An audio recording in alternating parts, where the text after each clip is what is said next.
How now, brown cow? Alright. Give it a second to catch up with the stream recording. Give me a second to catch up with my brain actually working. I haven't had any caffeine today, so let me fix that. I actually haven't had caffeine since technically last night, but I only took like 2 sips of coffee before I passed out.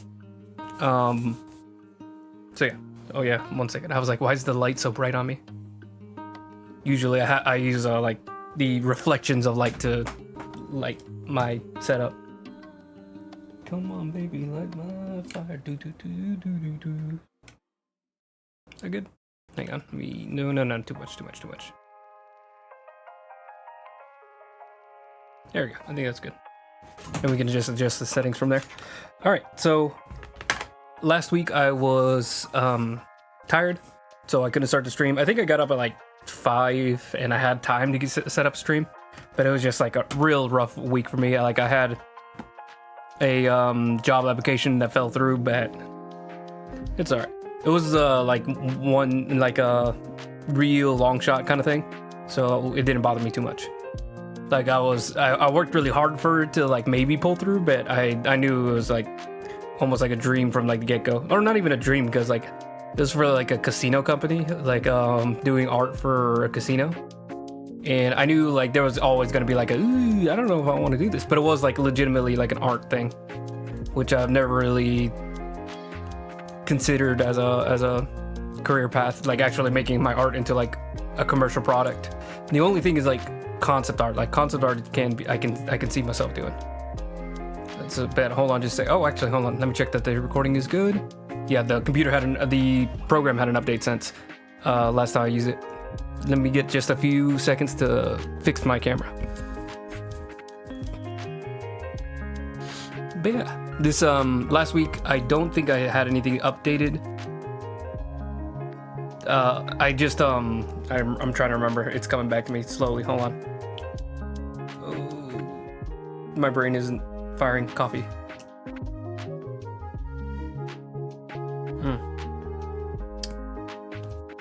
Oh, come on. I had it in my head. It was right there.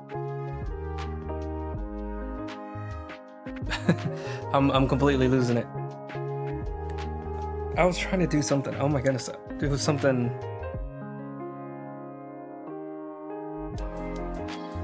No, it's gone. I can't remember. Last week is now a black spot in my mind. I can't think of anything that I did.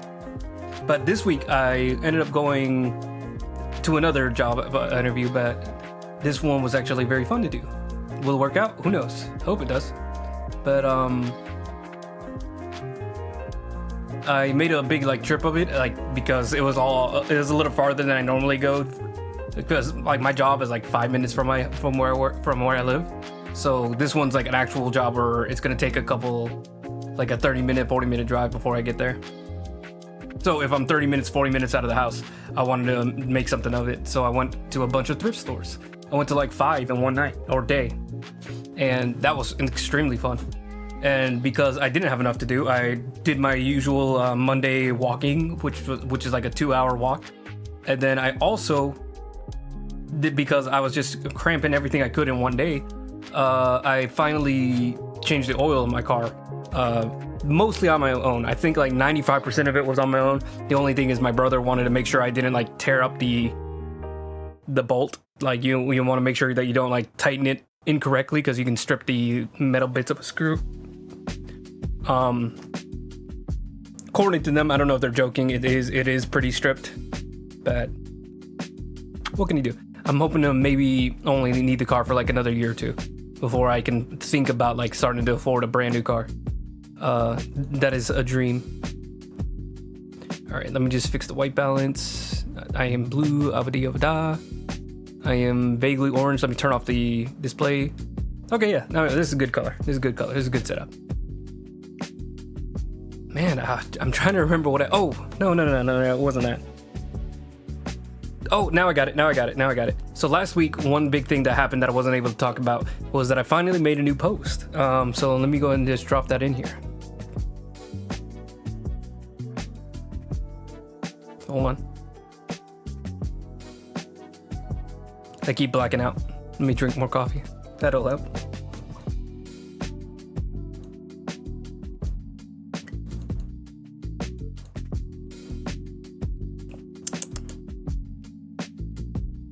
Here it is. Wow, that's very tiny. So this is a picture I did on a Procreate tablet. That might explain why it's very... There wasn't really any concept to it. I really just... This was supposed to be like a small little exercise that I did. But I have a really bad issue where like a tiny little sketch, a tiny little exercise becomes a several week, 12 to 20 hour process, like total work time. Oh, I could probably find out the work time if I pulled out my telephone, but it took a lot longer than it should have. So yeah, I just wanted to explore something with like color, harmony, and lighting, and also specifically working on like big close-ups of the face, because usually you can even see from this piece that we're working on that I most of my work is like you can see almost like the entire body of a character. I really don't do that many close-up shots, and I wanted to get some practice in with that. And this ended up being none of that. Like I didn't really do that much with the face as far as like learning how to light it or learning how to like color skin properly. I know how to color skin, but like I wanted a little bit more practice to try something on a bigger scale than I normally do. But I completely like threw that out the window once I started coming up with more like I started adding tentacles. I had the idea of him being like enveloped by the tentacles, it being a little not necessarily erotic, but like there's that thing in anime where tentacles have a certain connotation, and you can take it as erotic if you want to. You probably shouldn't, but to each their own. I forgot to have Chatterino up. There you go. Now I can keep an eye if anybody decides to pipe up. And then yeah, once I had like the concept of like the tentacles, I was like, okay, this is a really cool image. Let me just go all in, getting the tentacles to look very nasty and uncomfortable. You have these like milky looking eyes just staring all over the place. Some of them staring at him, staring at the camera.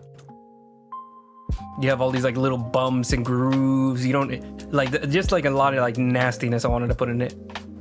With just like the slight weirdness of like, I don't know, lust, eroticism. I don't know what to describe it as. Like that Geiger thing where, like it's all very biomechanical, warped anatomy. It's like a blend of industrial and human flesh. But there's also just like a slight little schmear of horny bonking where like, things are phallic for no reason. Things are very like, does phallic also mean vagina? I don't think it does, but whatever the opposite of that would be. Let's go and look that up on Google.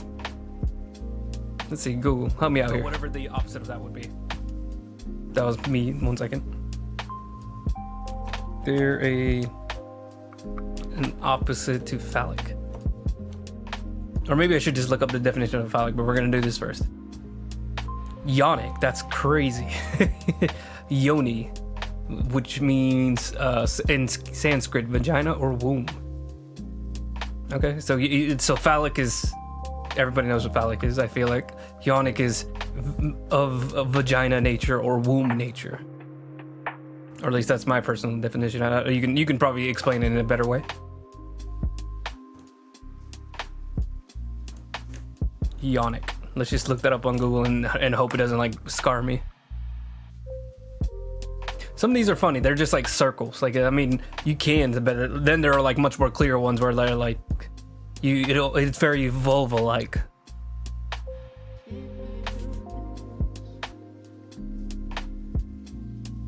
Oh, that's a crazy one. It's if you look up Yonic, one of the pictures you get is the little mermaid going through a hole. I feel like that's not Yonic. Like, some people break things down so harshly where it's like I remember there's a really crazy wisecrack video on like the philosophy of Dark Souls 2, or it might just be Dark Souls as a whole, but there was like all this like crazy like, oh, like there's this phallic imagery here and this Ionic imagery here, and it's actually about wanting to kill your father in a Sigmund Freud essence. And it's like, I don't think so.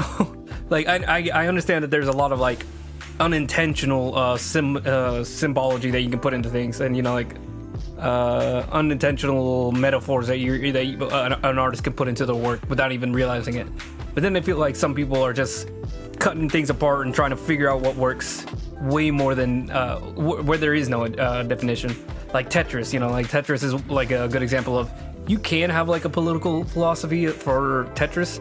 There exists a political philosophy or political reading of Tetris, but it's very clearly a simple puzzle game. Like I don't think there was any like intentional political analysis to the Tetris that was created from the start that would share any value as compared to like a BioShock, where it's very explicitly political in its rendition, and like it has a very direct message. So if I wanted to explain something to somebody, I could bring up BioShock as an example. But if I wanted to explain a different political ideology, Tetris wouldn't be the first one that I go to. Like that's, even if it's there, I don't think it's a good example. And yeah, that's why Dark Souls 2. I went on a really wide tangent. But yeah, this is supposed to be like a little bit of fun with that little area of, I guess, Ionic. No. It would be actually, it's kind of both Ionic and phallic if you think about it, because it's like Ionic in that he's being enveloped by like a great mass. He's like peering out of the womb, and then phallic in that the tentacles are vaguely phallic. But I don't think I intentionally, like none of them have heads. There is a mysterious white liquid, but you could also just say that's slime or whatever ectoplasm that these tentacles have. Like that. It's just a lot of fun. I really, really, really am proud of this piece. Like, this is a crazy looking piece. Visually, the emotion that it evokes with just like the eyes and just how uncomfortable everything looks. I am very happy with this piece. Like, I think I just lost my train of thought there. But yeah, that's something I posted last week. That was basically the only thing I did last week, I think. Aside from that job interview that I mentioned. Yeah, a lot of my work isn't made for like promotional art. Like, the difference between like a promotional piece of art and then like a regular piece of art. Like promotional art, it's very big characters or big, like name title cards where it's just a word or like the name of a game and it's in big shiny letters and it catches your eyes. I mentioned that it was for a casino, so if you've ever seen like one of those slot machines, there's always like big crazy art. If you've seen like loot boxes, they always have like those flashy animations and everything. That kind of stuff is not my art. Like I could, if I wanted to, or if I was paid well enough, I can definitely like make my art fit that. But I understand that like they weren't looking for somebody like my art, where it's very anime, it's very character based, it's very I guess edgy or maybe even off-putting in some sense. But I guess that's from there on it goes from the eye beholder, where I don't know what my art is. I just know that I like my art.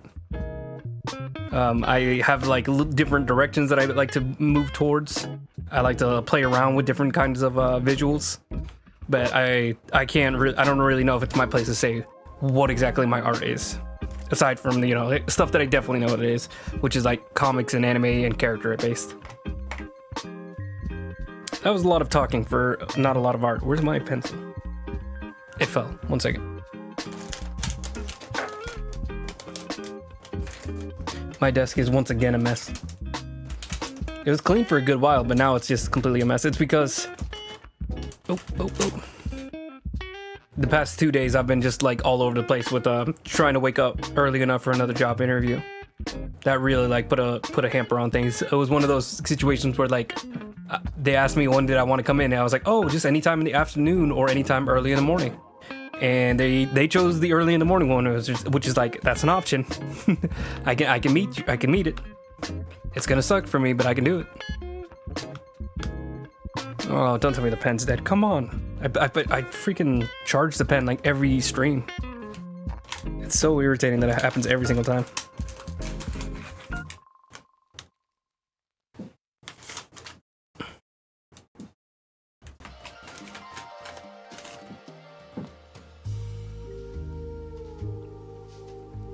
Come on. There we go. Maybe I need to think about upgrading my tablet. But I definitely don't want to spend a lot of money. Okay. There you go, now we're there. Alright, so back to this week. I went thrift shopping. I enjoyed myself, had a good time. Raleigh's a good area for a lot of thrift stores. Especially, I'm gonna go and shout out Cause for Paws because it's a thrift store where they have cats, and the cats were amazing. I love the cats so much. And they had good selection of furniture, clothes, all that kind of stuff. Like if you're looking for a nice thrift store, that's not a bad place to be. All right, now we're actually going to start on the art. So the week, I don't know if it was last week or the week before that, after the stream, I went ahead and wrote a bunch of notes. I actually cleaned things up on the layer side of things. So now I actually have notes on what we're going to do. Let's see. So background, considered a darker palette. So we do have like a palette that we're working from with the Salubri. Salubri is intentionally very bright, very pure looking compared to the other vampire clans. So we might keep it, we might not. I think it's just, you know, with the gloomy nature of Vampire the Masquerade, even with this like single character art, I kind of want to make it a little bit more dark and night kind of theme. Maybe we could, what we could do is just like switch up the dark blue. Hold on. Do I have like layers where it's slapped around? Yeah. Oh crap. I misclicked. I think we're good. Where's the layer, please? Show me the heavy side layer.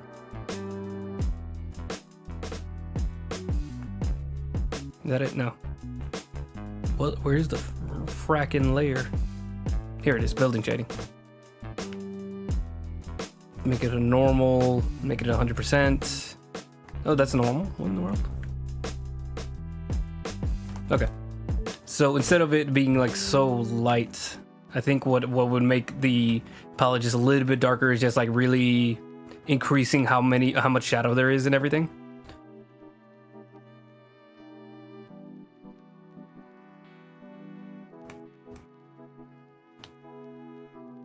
So I left a lot of the like background color in originally, but I think if I just like really increase the amount of shadows and everything, it would really like darken up this entire thing, and I wouldn't have to worry about it as much.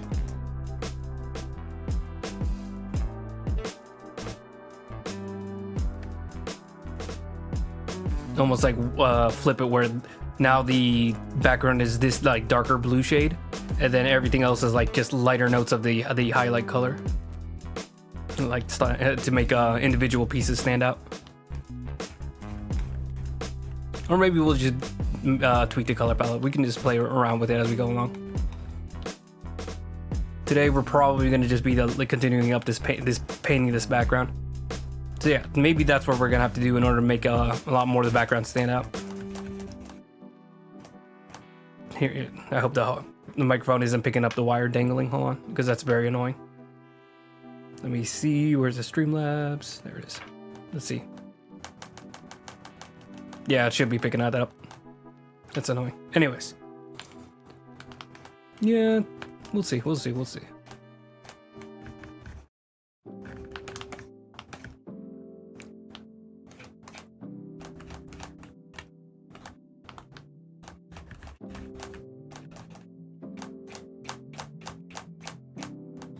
is that so annoying?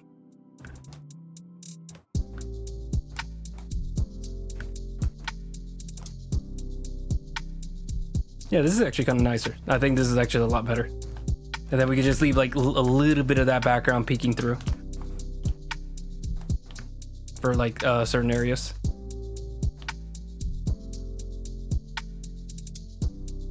Like little planters that like dig out of the protrude. Oh my goodness, protrude. Is it protrude? Hold on, give me a moment. My brain is having like a epileptic seizure. Protrude. Yeah, okay, protrude. So they're like planters that protrude from the wall, and then there's like little, I don't know what you call these, like just like decorations that are built into the wall, engravings almost.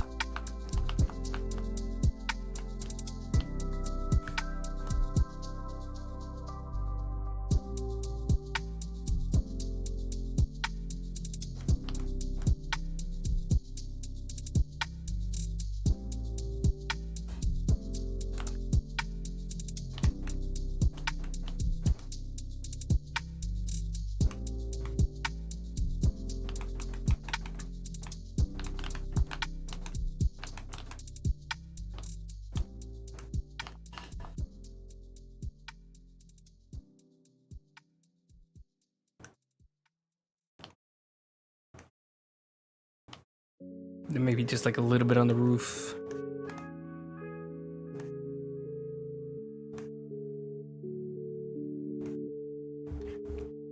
We're gonna work it out. Just give me a second to add a little bit of a brush stroke to it. A little bit of direction just to start with before we like damper it down.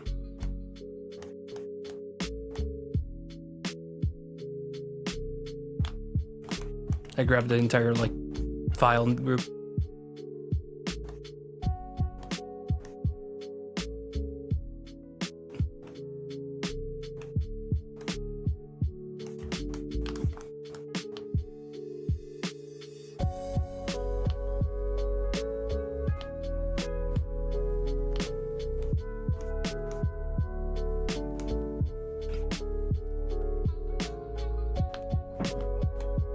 Here we go. So yeah, I think something like that would be a little bit more fitting to the nature of the project. What am I talking about? Let's go back to the notes. Yeah, so that's something we're gonna have like in the back of our mind. That's not a note. That's something we're gonna keep in the back of our mind, just like making things a little bit more darker and appropriate for like the kind of like the nighttime setting and just like the foreboding mood. Having like a foreboding mood while everything being like very brightly lit, almost like it's heaven or something. In a church, it's, you know, churches in a very nice, pretty lighting, at least as far as I can think of, are very difficult to make feel uncomfortable without like something being wrong in the subject. Like, you know, like there's a creepy guy in there in a completely normal church. That's creepy. But if you have like a normal looking people in a normal looking church and everything's lit really kindly, it doesn't really like give off like a foreboding mood that I'm trying to put into all these pieces. But you have people in a dark church, and you know, maybe there's light pouring, and it might feel uncomfortable, but it also feels like a little hopeful with the lights. So you still get like a big good mix of the two. So that's what I'm hopefully going to be able to pull off here. Oh, and the second note, lighting, keep it gloomy. So yeah, that's exactly what I'm talking about. Like, I want to add you know, like that, you know, that light peeking in through the windows. It's going to be very nice looking, very almost religious looking. Like it's very holy looking, like the light of heaven is just shining in through the church's windows. But you know, they're not holy creatures. It's Salubri are the closest to thinking that they're holy creatures, because, you know, like they're very what's the word? Pious in their nature. Like they're very empathetic compared to other vampire clans. Then it just maps the final palette. Right now he's got a very blue-green shadow, and that's not really working with the rest of the palette. A lot of it's like a very purplish shadow. So we're gonna have to tweak all the maps to kind of fit that a little bit better. More towards the end of this, the drawing, the art piece. Then add shine to coat, lenses, and everything. He has a very shiny coat. He has a very shiny glasses. He has watches. He has rings. A lot of metal that should have a sheen to it. You see the sheen on the eye thing up there. So we're gonna have to also tweak that in. But yeah, all that's gonna be coming. Now that I think about it, let's go ahead and pull. Where are they? Temporary visitors. Is that shading? Yeah. These are all in one group, so we're gonna pull that down towards the background, because none of these features should really be above anything here. The only thing is that maybe they should be above the pews. And yeah, there's no real difference between putting it there. Oh, and let's turn off the notes so we can actually see what we're doing.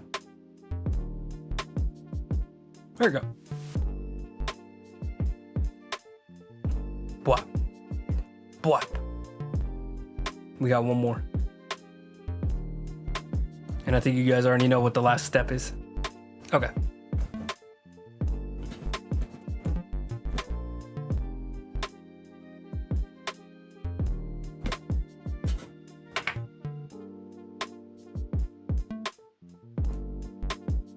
Wait, can you guys see that?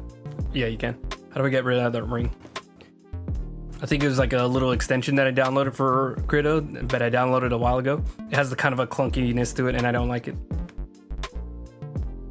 Okay, there we go. That dealt with it pretty easy. All right.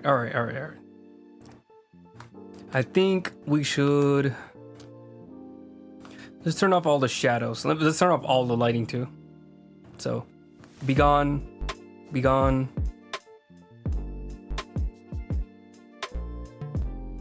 I'm gonna turn off Omar too. Let's close up all these groups and then turn them off. Be gone. And then let's turn off the shadows. What are you? Though you can stay because you're actually more of like a, almost like a texture rather than just a lighting. Turn that off. I hate that it's off now. We'll keep you.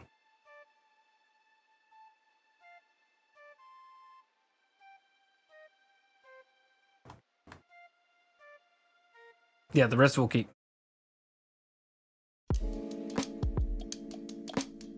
We're gonna leave the guys that I just put in here. We're gonna leave that for like a couple steps from here because I think we got to render all the pews and everything has to be nicely laid out, and then we can decide what the people look like in them and sitting in them and you know all that. All right, so turn them off for now.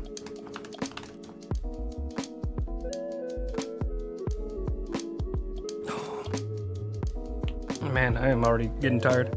It's not good, and we just got to start with the stream. Maybe gonna be a short stream then, if I'm already like crazy tired. I'm sorry, my sleep schedule is just all out of whack because I had to get up early on Monday. Usually like a wake up at 3 p.m. kind of person. But this week I've been waking up at like 9 in the morning, and it's crazy what a normal human sleep schedule is like. Y'all do this? I mean, not you guys, because Twitch audience definitely doesn't stream like, or doesn't wake up like at normal times. So the first thing we're gonna do is just clean this up. Clean up these windows. I'm also gonna put them above the building shading because they shouldn't be affected by the lighting because they're like extremely well lit windows. You know, this is where the moonlight is pouring in from.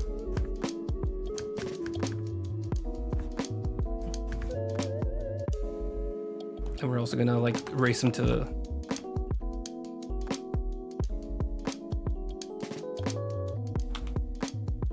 We're gonna keep these to exactly where the windows are. The lighting is probably gonna leak a lot from there, so we're gonna add like an airbrush layer to it. So hold on, let's show you just as an example what that would look like. So for now, they're gonna be trimmed directly onto the window, and then later we can just grab like an airbrush and just give them a glow. Or we can even do like a layer style. That would probably also be super easy. So if it would actually open, 1 second. Layer, add, no, that's not it. Where's the layer styles? Oh, here it is. It's the second option. Layer style. We could add like a outer glow. Give it like a huge spread. Give it like a huge size as well. Huger, bigger. Spread, more. There you go. And then you can just like turn it on and off. Oh, and that would affect like each window too, like all at once. So let's turn it back on. There you go. Now all the windows share that glow. Then we would also have that like hold on, where is it? There it is. We'd also have like the moonlight pouring in from it too, so it's just a lot of light layers mixed together to sell the effect of like this overwhelming light peeking in.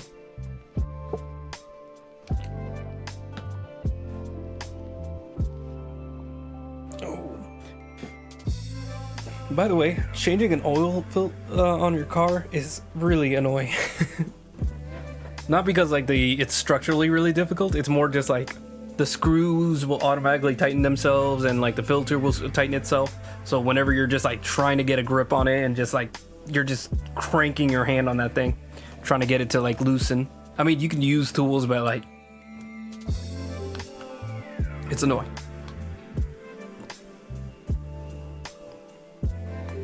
It's also annoying because I didn't do any of the things that would make it easier, but all right, let's remove this layer style for now. Because that's just, well, we'll just keep it off for now. Okay, then we're gonna get back to like sharpening them up.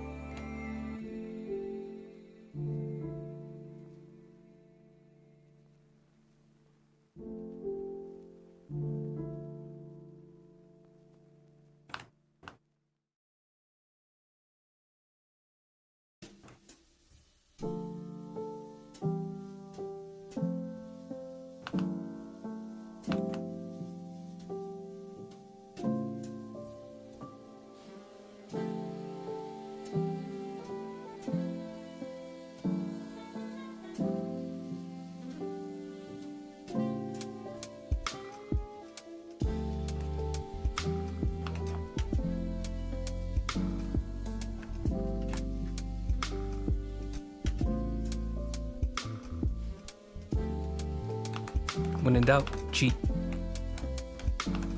Use the easy straight line tool. It's like the devil is like, my son would never use cheating to make his art an easier process. And then this Jesus, but it's like cooked and overblown so you can barely see that it's Jesus's face. And it's him holding out his hand saying like, use this automatic straight line tool. What is this tool called? Just the line tool, okay.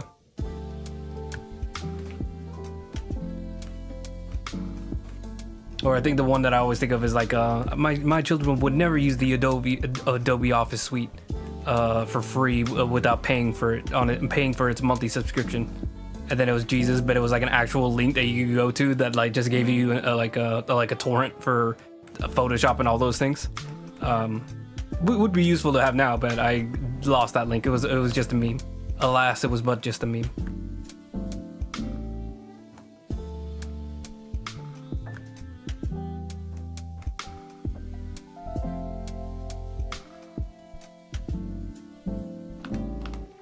There we go. Let's turn it back on.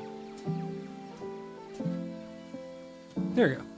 So the only thing I'm confused about is that the mirrors don't look right. Like they I freaked out for a second. I remember them having like a very specific pattern, but I don't remember what that pattern was. So let me see if I can find it in like the church references, which would be up here. Turn it back on. I think it'd be here's where I got the design from, specifically this one.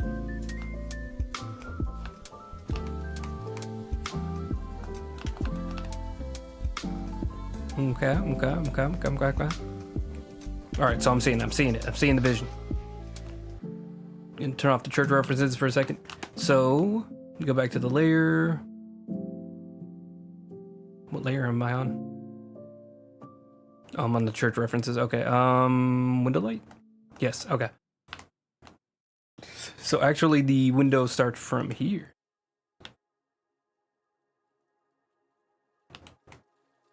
And then this is like a divot where it curves in again.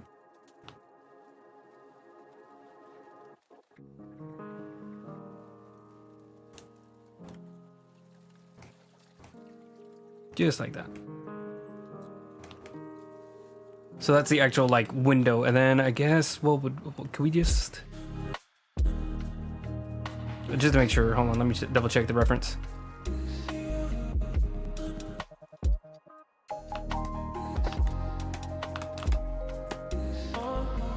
Okay, so it doesn't really like curve back in on itself. Let's see. Yeah, that's good. Okay, so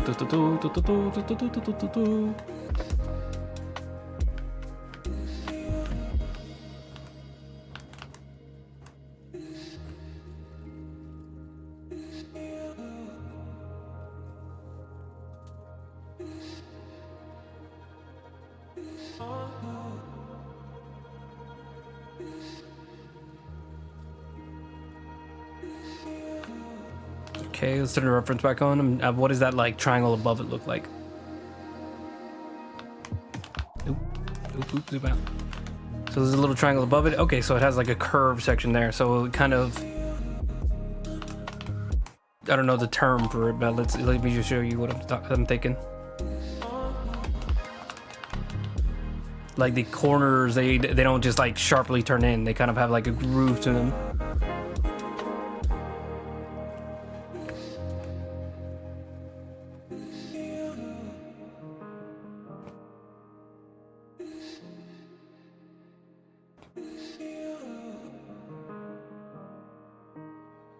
Oh, also tomorrow I'm gonna be getting my hair dyed again.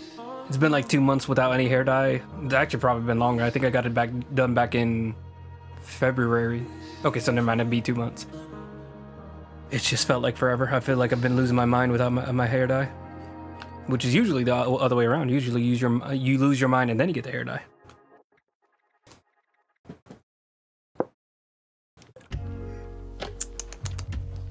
That's just a joke. People with hair dye, I'm sure, are very mentally stable. I'm not. Am I mentally stable? It's hard to tell. Who is mentally stable in this day and age? Do I have a job? Yes. Am I able to keep up that job? Yes. Is that really all that defines whether or not somebody has a is mentally healthy? Who knows? Like, I do know that I have a coping mechanism of like whenever I get like really frustrated by me dropping a lot of things, like a lot of like if I feel like there's something wrong that I need to fix, I will force myself to do something in order to fix it. And I don't know if it's a healthy thing. I think in the end it ends up being healthy, but it's also kind of like based off of trauma, where it's like I've dropped so many things in my life where I like get like really annoyed with myself, and I immediately like push it back on into like a drive. I'm like, I'm not gonna drop this project again, or like I'm tired of not doing anything about it. I mean, that's what usually gets me to exercise. Is like, I start to feel like, oh, I'm forgetting to exercise, and then I immediately like snap into like, okay, like then we're not gonna stop exercising. We're gonna get right into it because I know that I'm gonna like I'm messing things up right now, and I need to make sure I don't.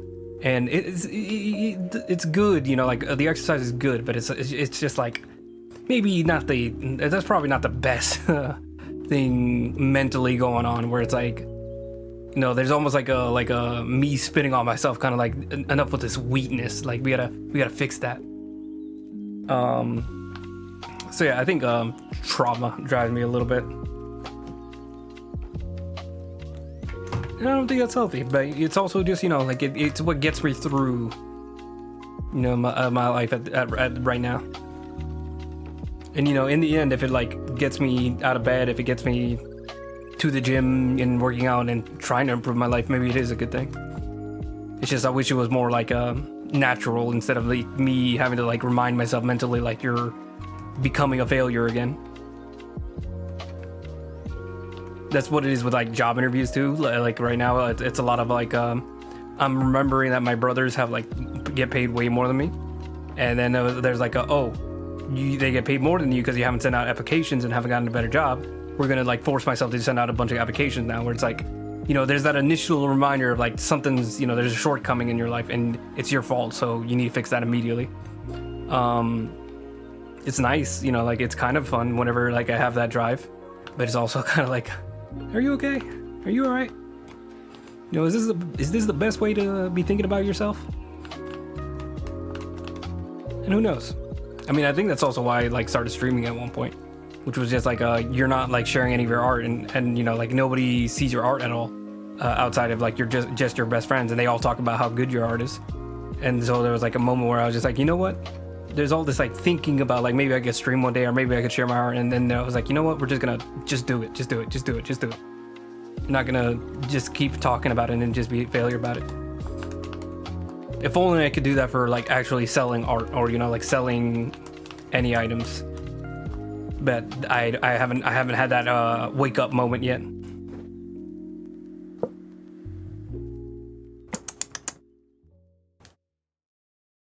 One second. I'm gonna zoom out. I'm gonna turn on that effect again. I'm gonna turn on the reference. I just want to double check one last time before we move on from these windows.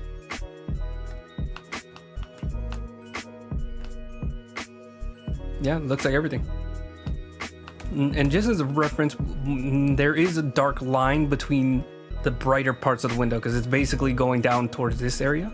You can't see me marking on it. Yeah, you can hear now. There's like this, it's going this way. So these areas are lit up well. But there's still like a dark strip here and here at the edges of the window where it's not, it's actually like facing away from the light. So that's good to know for the future. And also this area, like this isn't getting hit directly by the light, so you don't really see any difference there. Just little notes I'm making to myself mentally. Where am I? Window light. So while I'm doing all this, I'm gonna turn this back to normal, grab this color, turn it back to multiply. I'm gonna go ahead and fill all these windows. That's not filling.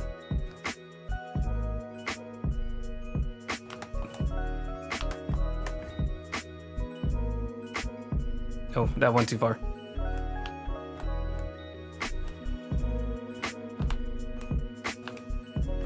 Okay, and then we're gonna erase like light's actually not coming in from that direction. Light's coming in from this direction. So we're just gonna mark like this area. So this area is gonna be brightly lit.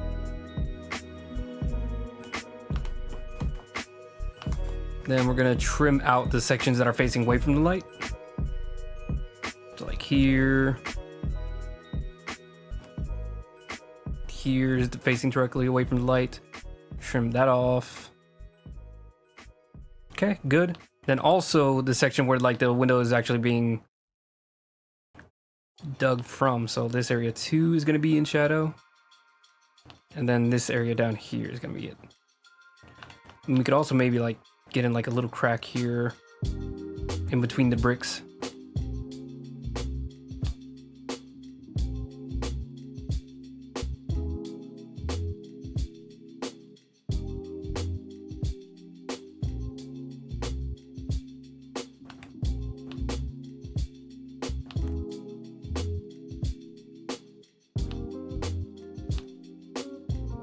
I'm kind of just adding like some sections where it like bleeds in, bleeds out. It's because it's like it's kind of curved and it's not exactly smooth and perfect. Just adding a little bit of like chaos to it, noise to it, I guess.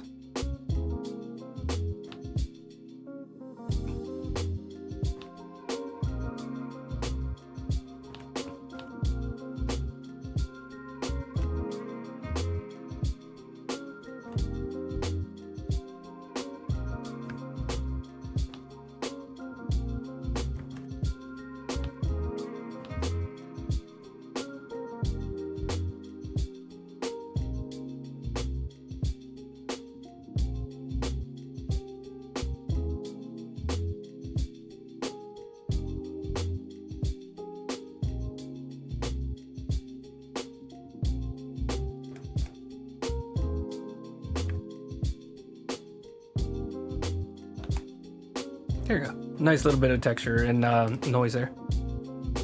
Then we can add like the let's add the light effect back in. There you go. You got a nice little glow, and you can tell it's coming from here. But it's also, you know, like it's a little loose. It's not exactly 100%. I kind of want to erase this a little bit. Can I erase this at all? Okay, no. So that's probably why we're not going to include the effect in the end, because like you can't edit this at all.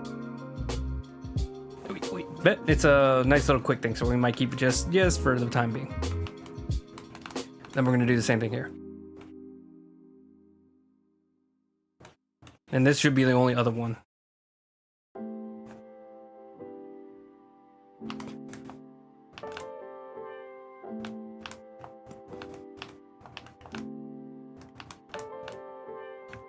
Trim it down from here.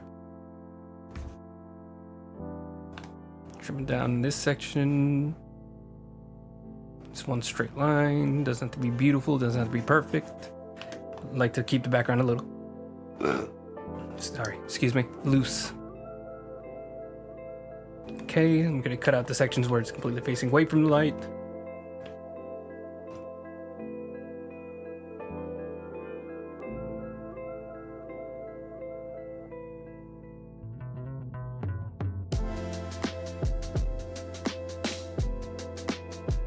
We're also gonna add like the little crevices and everything.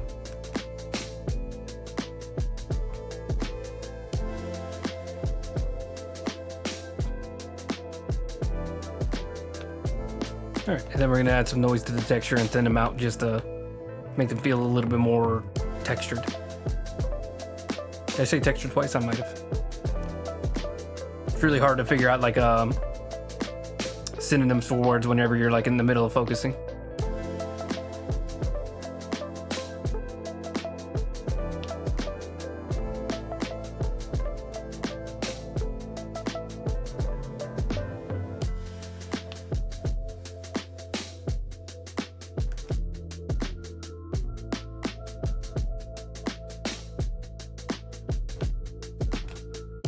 There we go. Nice and easy. Oh, hold on. It's a little, there's like, oop, that's not it. Just like a little section right there. Nice. Just noticing there's a big, oop, why do I keep doing that? There we go. Ooh, my hands are like really sore because of trying to like crank on the freaking air, the oil filter, and the one that really drove me nuts was the plug for the freaking oil pan. Just like trying to crank that ratchet and just, you know, push on it. What I should have done is, which I didn't find out until after, is that you hold it with one hand, press it to the bolt, and then you grab like a hammer and just get it loose. Just get it loose. Then from there you can just loosen it with your fingers, and then, you know, obviously have the drain pan just next to you, and then once it starts leaking, slide it right back in. Ideally you want it to already be underneath it, but if you're in kind of a cramped situation, I didn't have the jack to pull it up. But on the other hand, it's actually not that hard to do an oil change. It's literally just like an hour, or if even that, like it could be 30 minutes if you're really quick. 10 minutes if you have like a lot of tools, like if you're in if you have like a garage. So like a lot of places we have like quick oil changes that you can do in Sanford. I think I just doxed myself. Anyways, but yeah, a lot of them are, you know, like they have like a setup where it's very easy for them to do an oil change. But it's also, you know, like it saves you a couple bucks to do it yourself. So that's why this is one of those like good, quick and easy things you can learn to do yourself.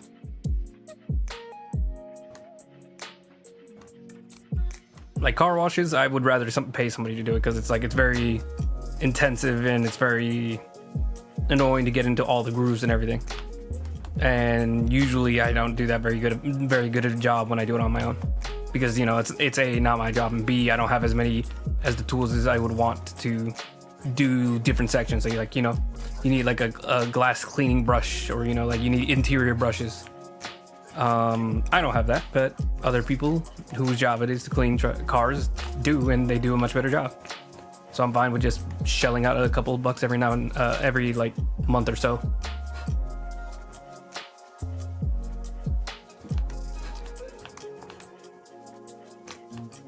I have no idea what I'm talking about. I'm going back to cars. I really don't like cars. Not a big fan of car culture at all.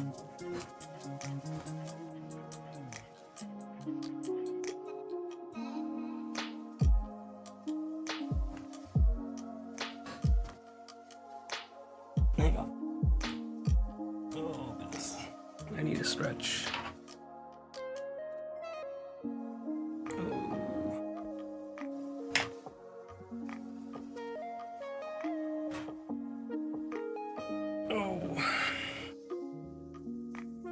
Yeah, a lot of those joints are sore.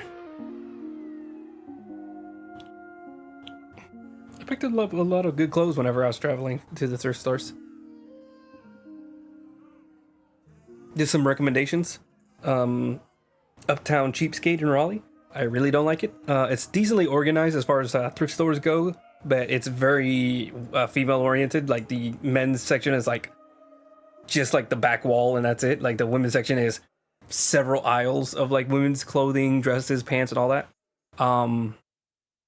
Which is fine, you know, like for especially for women or, you know, femme presenting people. But yeah, it's not a great selection for guys. I bought like one shirt from there. Otherwise, the actual like organization is decent. You know, it's not like perfect like you would see at like a retail store where, you know, like every section has like listed exactly what size it's in. It's easy to follow, you know, 32, 33, 34, 35. All right, here's my section. But then the other place I went to after that was Cause for Paws, which I'd like to shout out because they are awesome. They have cats, and they have books, and they have furniture, and a bunch of like old electronics. Very cool. I love all that. They have a decent selection, not great selection. It's a very messy thrift store. Most thrift stores that I'm experienced are very sloppy when it comes to the organization. It's basically men's, women's.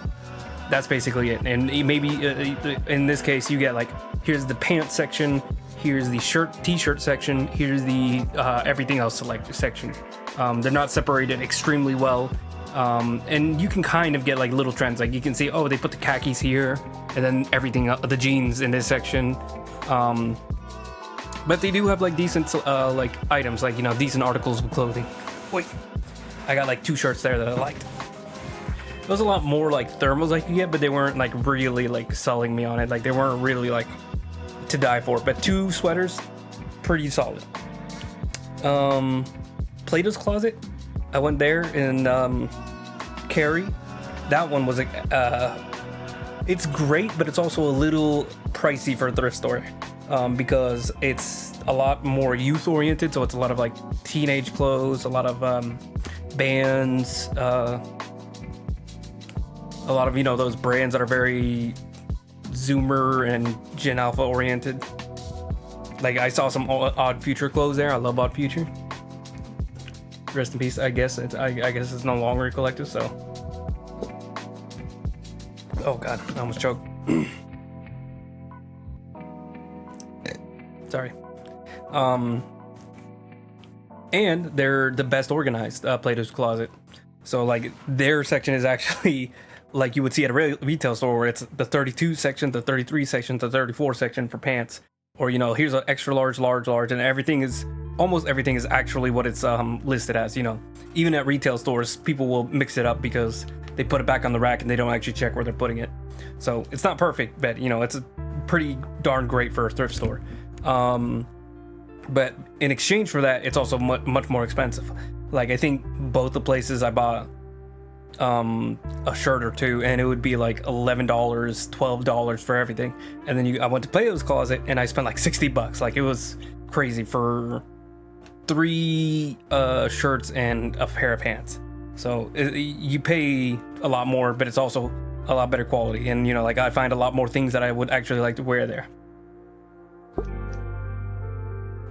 It's more of curated the store.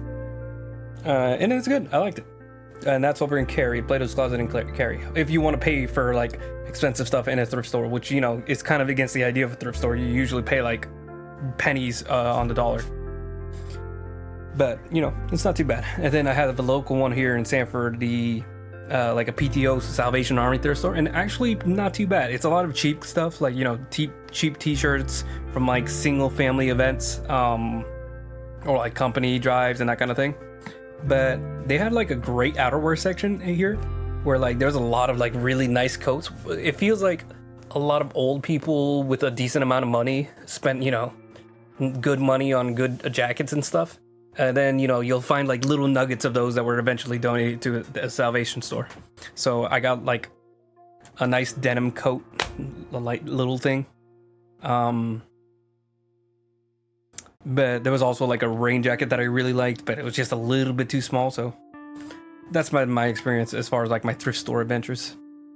I like thrifting, but it sucks because like I'm a short person, I'm a wider person. So it's especially hard to find exactly what you need at both those locations. Or sorry, it's hard to find things that'll fit you exactly. Still, my dream right now is corduroy pants, a nice pair of like brown corduroy, red corduroy, something just like a little visually exciting. And a cardigan. I really want just like super comfy cardigan. I found the like other things that I wanted were like a mechanic mechanic coat. It's more like a utility coat, just like a thicker coat that's still like light that you can maybe wear it in this 60 to 70 degree temperature if the sun's not like beaming on you all day.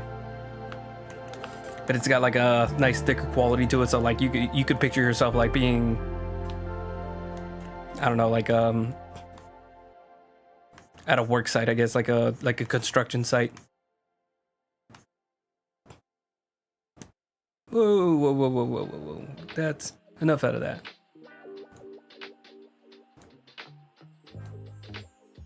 One second. Okay. Does that remove it from the visual chat? Yes, we're good.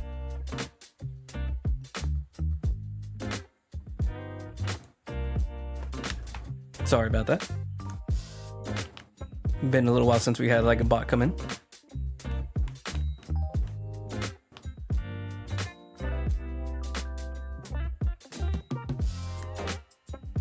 What was it just talking about? So yeah, those are like my dream pieces right now. And then also like I just really like nice coats. Like I think about I kind of drew it on like my spirit piece from like a couple months back. But like a really nice like raincoat that you would see like people on a boat wear. Vince Staples had like an awesome coat in one of his music videos that I still think about. What was it? Crabs in a bucket? Hold on. Let me see if I can just find it from the thumbnail.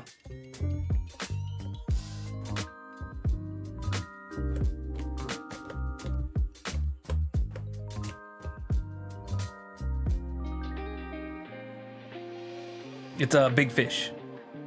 I'm gonna take a picture of it. I looked up the jacket. It's like a $600 raincoat. It's just like that nice little like khaki coat, maybe a little bit of texture on it. I'm trying to find like a good thumbnail to take it from it.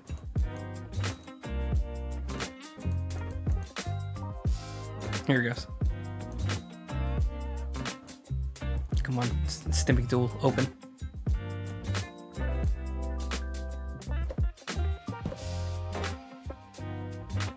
Put it all the way up here because for some reason it posts somewhere too far to see.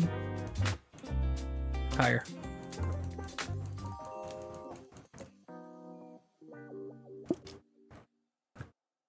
Like a nice jacket like this, I've been like dreaming about, just like something with like a nice bit of texture to it and like nice little bit of noise. I have a nice little like brown jacket. Hold on, let me show that off.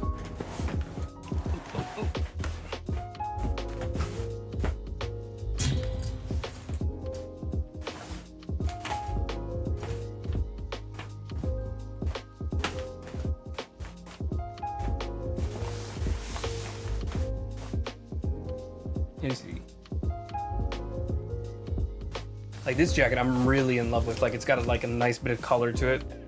You can see like it's got like blue, some red, some yellow. It's like a North Face rain jacket. It's very light. I consider it like my medium jacket. So I have a very thin jacket for the rain, a very big jacket for like the winter and rain, and then this is my medium where it's like it's got a little bit of warmth and also like the rain resistant properties. I love that jacket. So, I don't need another rain jacket, but it still looks nice. But yeah, a cardigan. I kind of like especially get obsessed with the cardigan that one of my VTM characters have. Hold on. I'll show that off in a second. Sorry, Vince Staples. Goodbye. I love Vince Staples, by the way. He's such a good artist. VTM. This one's gonna be the notebook sketches because in the drawing that I did of him, the digital one, he actually is just wearing a t-shirt. Like he's not wearing like his full outfit. Oh. Already. No, hold on. Never mind. I opened the picture. Give it a second. Here it goes. So he has like a long cardigan kind of thing. I think I just made it up in my head, or maybe I saw it on like Shein, but it's just like a long cardigan that just like goes all the way towards like above his knees. It's just like it's kind of like the trench coat vibe kind of character, but instead of a trench coat, it's more like a soft boy kind of thing. A sweater is what I'm trying to say. Using like internet memes. One second.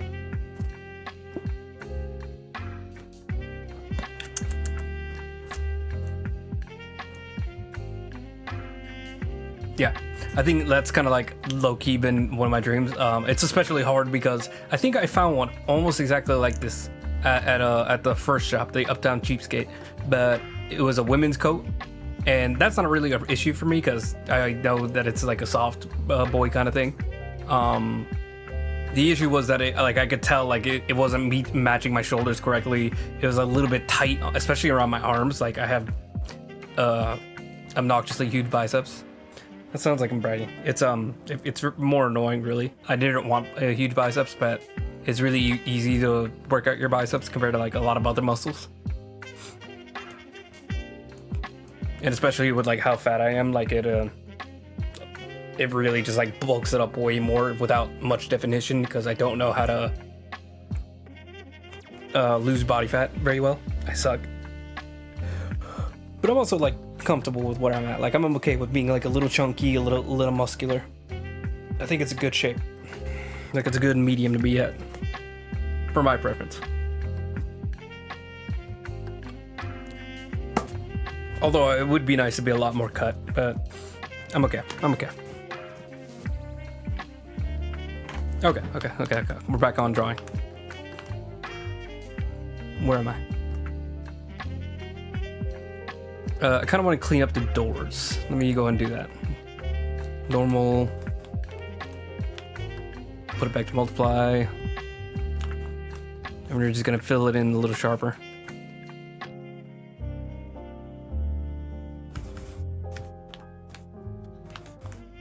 This was just me like rapidly just trying to paint things together before like the stream ended, or like before I was like getting tired of streaming.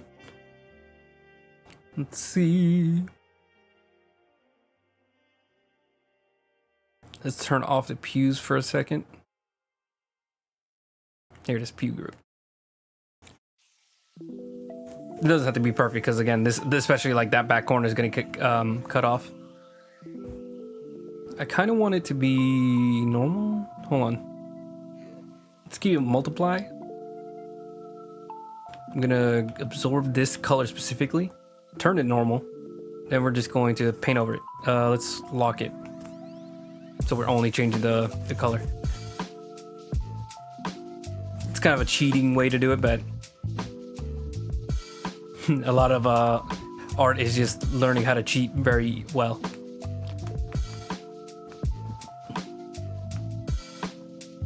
Reminds you of like hip hop music. It's like a lot of it is samples that you're taking from other like already like finished pieces of music.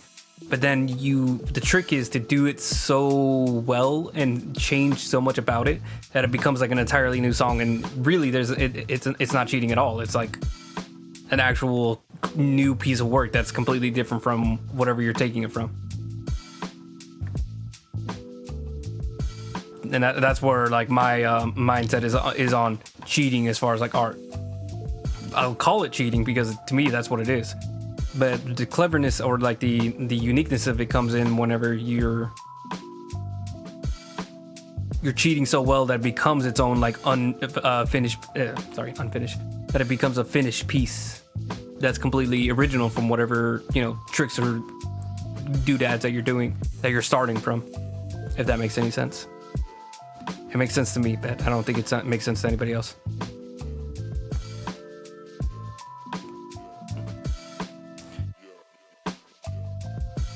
it's like a cheating trick, but it's only good or bad depending on how much you actually try to make something original from those little tricks.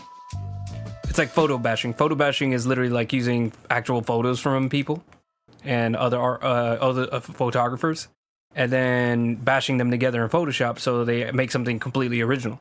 It's like if you're using the images and a lot of it is still just genuinely from the image and you haven't done enough creatively to completely separate it from the original source material, then it's just, copying other people's work. But if you do it very well and still make like a completely original piece from, blending things, blending this and that and separating this and that, then it becomes like a lot more interesting.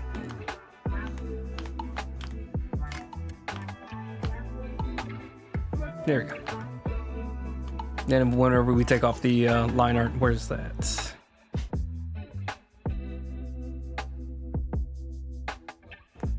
There we go. It's all coming together. Oh wow, those windows look fantastic. That looks great.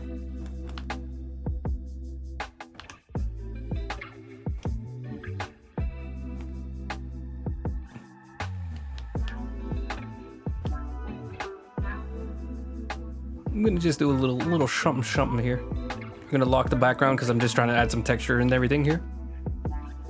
A little something. Divide it at least close to the middle. That's pretty close.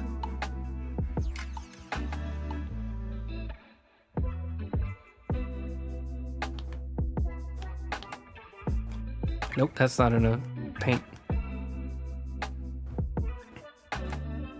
Why does it keep doing that? There we go. I'm gonna let's make this huge. I'm gonna kind of add like a gradient to the doors. Trust me on this. Trust.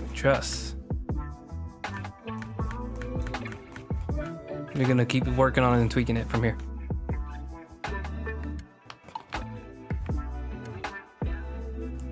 I'm gonna turn off the line art so we can just focus on like making almost like a 3D model of door. That's not it.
There we go. And let's just add a little bit more chaos to everything. This is gonna take like a little bit of just like blending, pushing back and forth between these colors to like just add like enough texture and noise to it to make it to give like the right feel to it.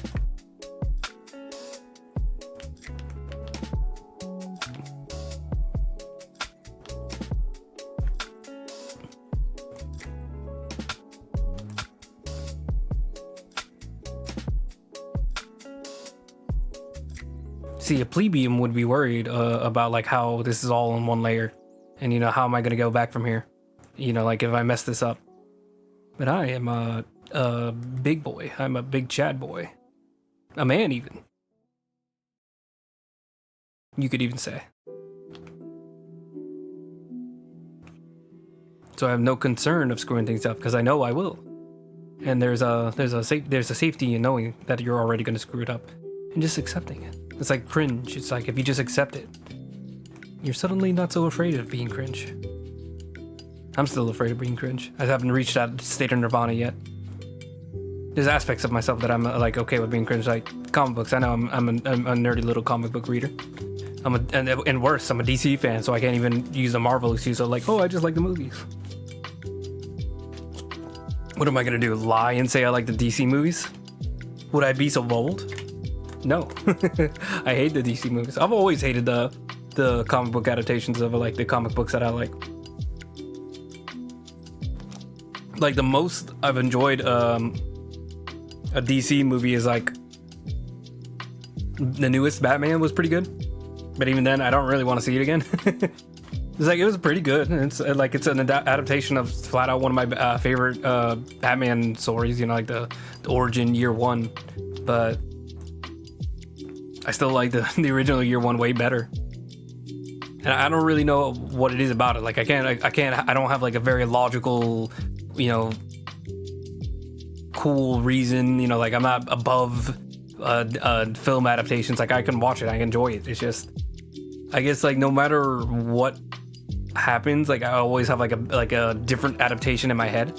You know, like I have a different interpretation in my head for this or that. So like there's always going to be like, no matter what happens, there's going to be a little bit of a disappointment.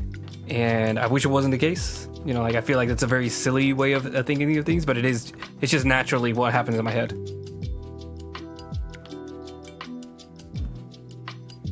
I'm going to absorb this color because this is like halfway in between what the color I chose, which was very dark, and then the actual color of the door, like bleeding through each other.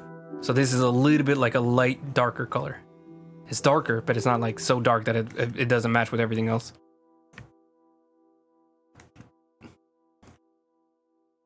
I'm gonna add like a little bit of dusting of this.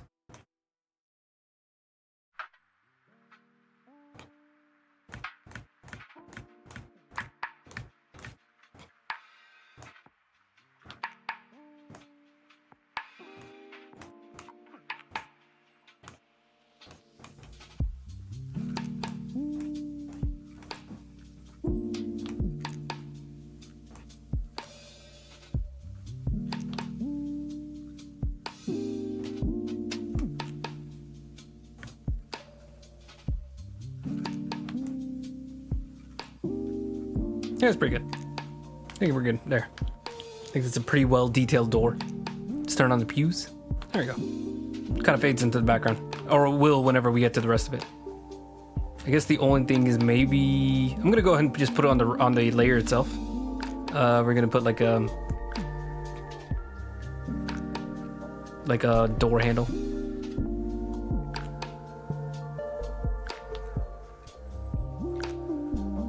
It's too yellow. Need more like a brownish faded color. Some even like more faded than this, but we're gonna start with this.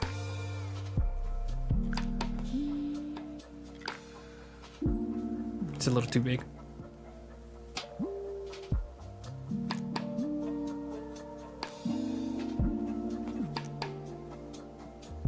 Too big. I keep having huge strokes. Like right there, right there, right there, right there. Perfect size, perfect size, perfect. Yes.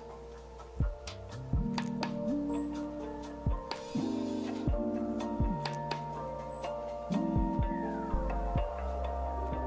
trying to remember, did I do? Just double checking something, be right back. Okay, yes, I got it for today. This is like a daily game thing that I try to keep up with. Okay, how are we gonna dim this down?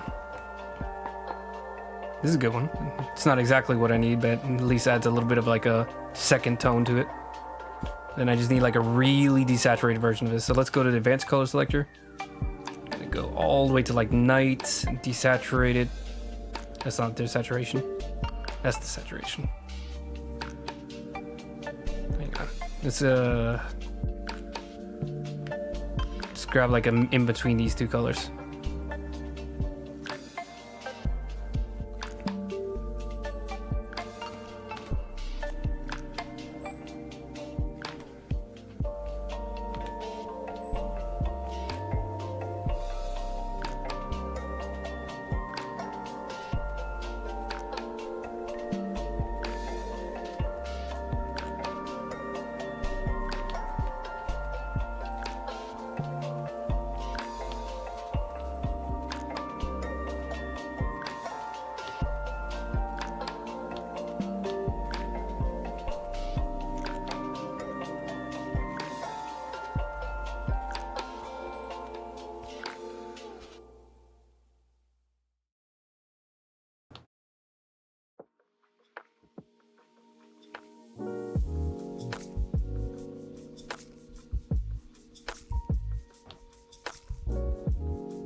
Okay, then I just want like one highlight color. I'm gonna go with like a very bright, comparatively color, but like also desaturated. There's like a little bit of like a reflection, or a little bit of the outside light hitting it.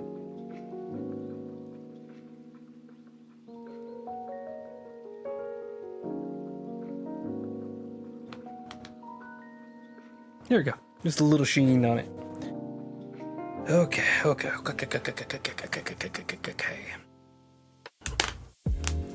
knuckles popping.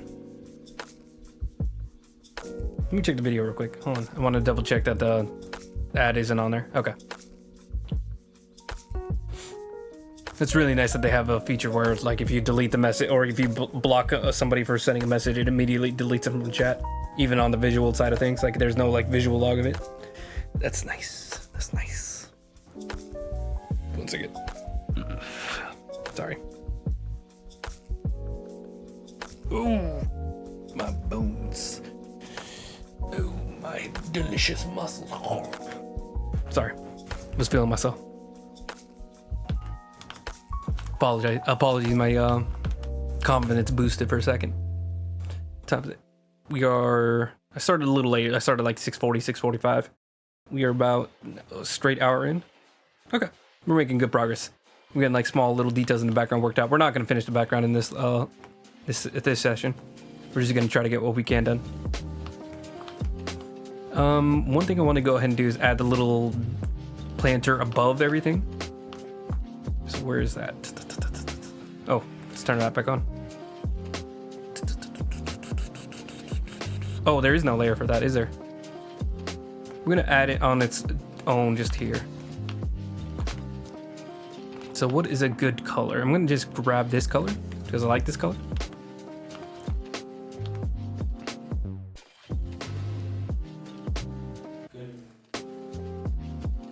This is like a little bolt that they have here.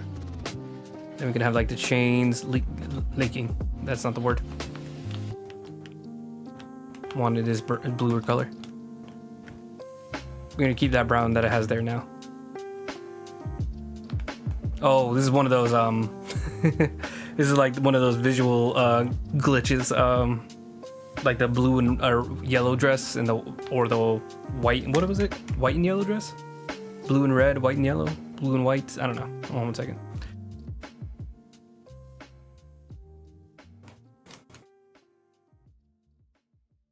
Blue, yellow dress. Does that pull up anything? Yes, okay. Blue and black or yellow white dress. By the way, that was a very stupid argument when that happened. It was like 2014, 2017, somewhere around there. It was very clearly a black and blue dress with just a bright light distortion. Like I think I was like 14 or 15 when it happened, but people legitimately had an argument about this freaking dress on. I mean, granted, I was like already like into art and like I understood that kind of thing, but it wasn't that hard to figure out. There it is.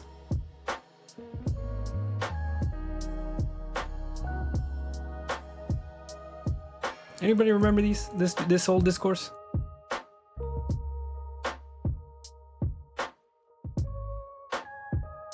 Where is it? There it is. It was this picture of a dress that got like popular on Instagram or no, Twitter, where people were like asking like, hey, what color do you think this dress is?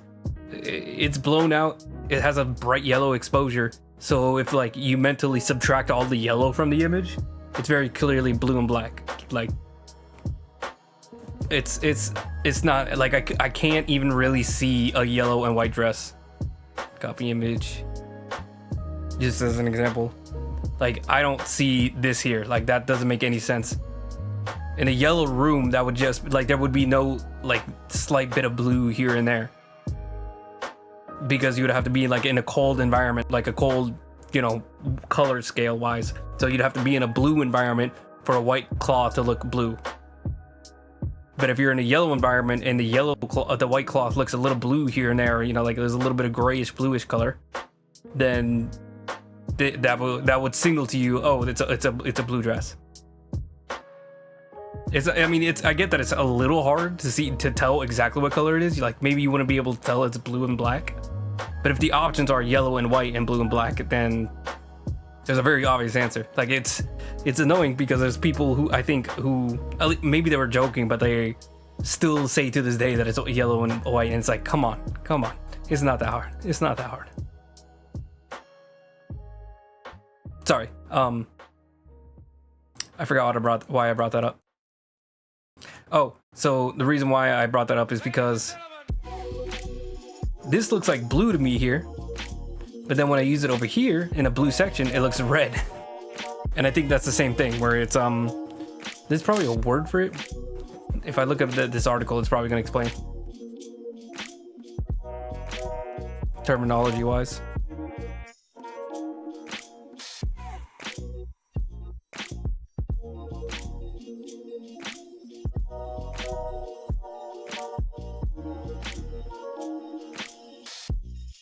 Hang on just a second.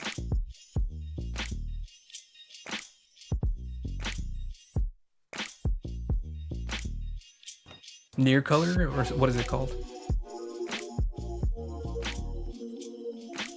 Oh, that's perfect. There's a Wikipedia. It's gonna be easier. Color perception.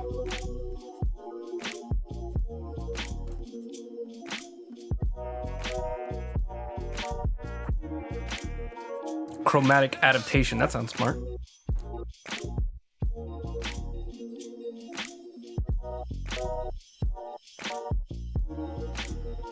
That's a cool image. Hold on, let's post that.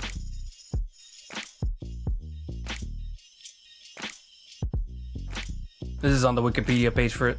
So this is exactly what I'm talking about. So this right here, this blue color that I have on the pew, kind of looks like a red in another area. Or this right here is actually a better explanation. So this side, never mind, ignore what I said. But yeah, the color looks different in different settings. So in this section of bright red, this looks blue. But in this section of dark blue, it looks red, which is fun. It's annoying too, but it's also kind of fun. I do kind of hate it, honestly. Like you see those videos where people are like, "Oh, look at this like little section here of these like this color pattern," and they drag it across the other side, and you can see like it's an entirely different color, but it's technically the same color, but it looks so different between the two. That makes me mad. That makes my brain hurt, and I don't like it because my brain is small and sensitive. Make things make sense.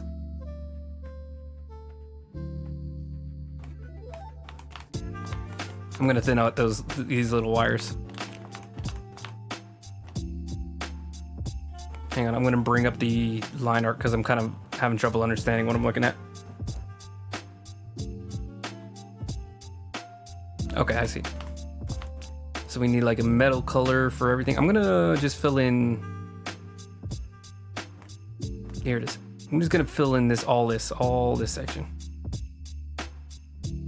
so I know what I'm following.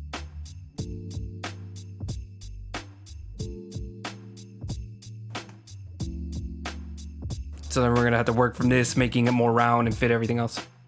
So we're gonna bring the line art back down.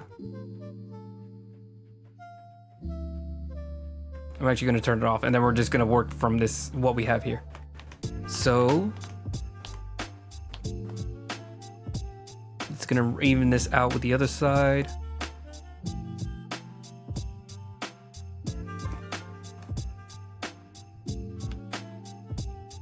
Nice and smooth. Okay, we're also gonna thin these sections out.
There we go, nice. All right, I need another color in order to like add some texture and differentiate between pieces. I'm also gonna trim this.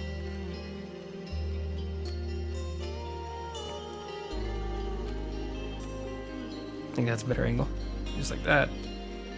It's a little too strong, hold on, let's like that.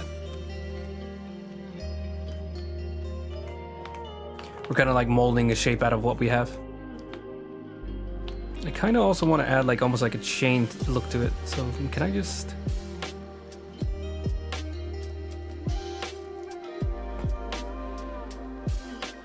Does this look goofy? Hold on, let's look good from afar. It looks a little goofy. I'm gonna make it just like a little bit more soft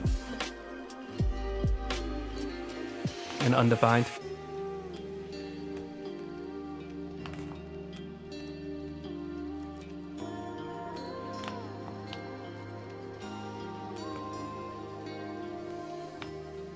That's good. At least for what I'm going for.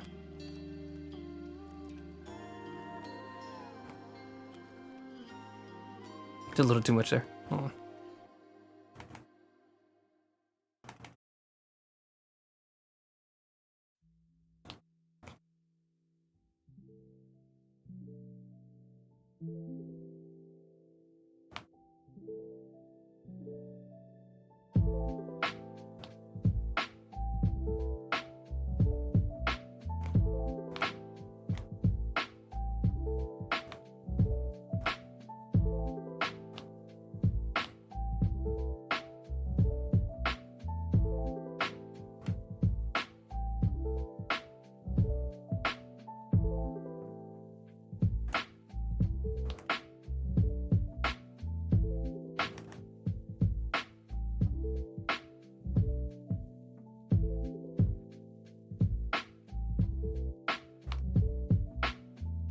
There. Okay. All right. Let me grab this color. I'm gonna just try this out. I'm gonna add it to what we have. I'm just lightly adding it, and then we're gonna absorb this color that's like a mix between the two. And now this is now the new like base color. So now we have like a highlight that we can add to the entire thing. And just like with the door and everything before, we're just gonna like slowly render this out. Just picking and pulling.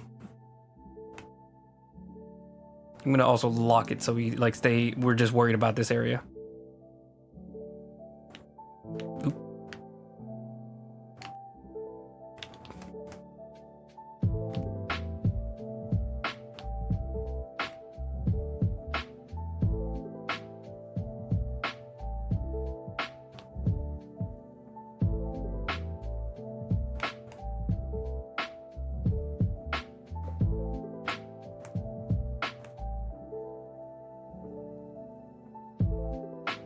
Man, my hand is cramping.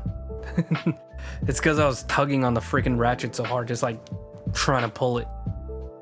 Like literally, I heard my like shoulder popping, and I was like, "Oh, that's gonna hurt tomorrow. That's gonna really hurt." My shoulder is actually fine right now. There's a little soreness. Like especially like at this angle, like this is where like it's really kind of like I can feel like the muscles a little strained. But my hand especially, because what would happen is I would just like straight up bash it into like a sharp edge if I missed, or like it came loose, so I was just bam right into my knuckles. So I have like little scrapes here. They hurt a little bit, but they're not like ooh, ow, no, why, oh, ooh. It's just like ow, kind of there.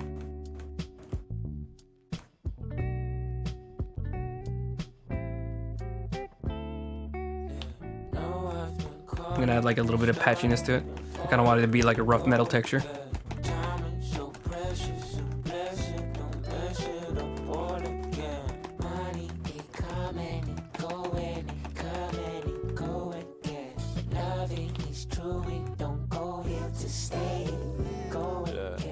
Bumping into trouble like a rebels where I came. See the flame shine bright, they were puzzled how I'm saved. I could never serve the passion or the fight or the man or for sight how I am. Ain't nobody asking, I'll be basking in my liberty, cause slavery is real. Doesn't mean the shackles gotta be revealed. Fighting with my pen, that's the closest thing to steal, and it's what they wanna steal. There's value in the word, gotta figure out the real. I'm juggling and wrestling thoughts in my mind. The influence was heavy, or the thoughts even mine. Label still persuading like I'm needing a dime. Like my people ain't be dying over gold in the mines. It's funny, right? I'm still numb to the trauma. I couldn't tell if my joy was out of love or what would haunt me when I needed me a hug. That's the realest. Yeah, that's the closest thing to feeling. Yeah, it's the only thing revealing. Trying to get me closer to the Lord, cause maybe he can open up some doors while these words get to show you all my flaws. There's poetry in pain, blessing in the change, pictures I could paint. Yeah, there's poetry in pain, blessings in the change. There we go. I would say maybe another darker color. What could we use as another dark color? We can just maybe pull some from this wheel, from the palette, like something right here. Pictures I could paint. Now I've been calling, been starting, been falling. We go again. Timing so precious, a blessing. Don't mess it up all again. Money, it come and it go and it come and it go again. Trying to add like a metal effect to it, a roughness to it, a roundness to everything. It's a really weird trying to think of the word for it. Technique? Challenge? Just trying to get like a good blend of it. That I can like really sell that look.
Grabbing another lighter color for the darkest section. Because I really want to lighten it up, so I just like a little bit of like a final like dark texture or dark color, but I don't want to be so dark that it like stands out apart from like everything, except when you really need it. There we go. So now it's got like a little bit of everything. Oh well, hold on. I think this section is still a little too dark.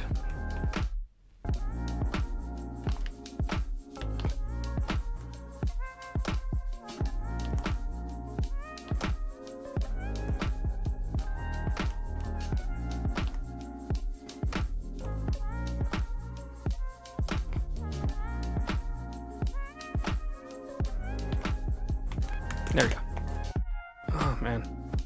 Oh, my hand's cramping. Okay. Ooh.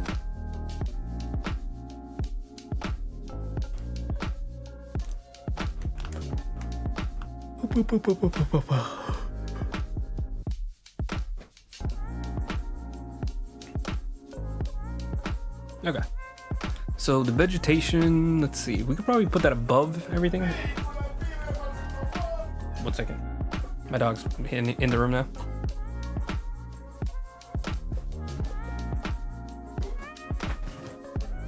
Let's see if I can light him up.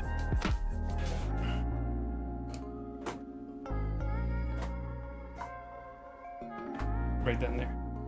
Look at him. Mountain. He's eating his ice cream now. He could care less about anything in the world right now. Doesn't care about me. Doesn't care about you. Just cares about the fact that he has ice cream.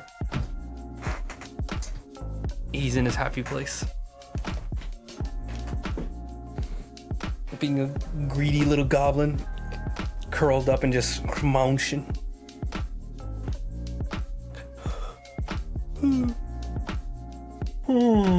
Oh goodness. Oh god. I need a second coffee. I probably will get another coffee out of this.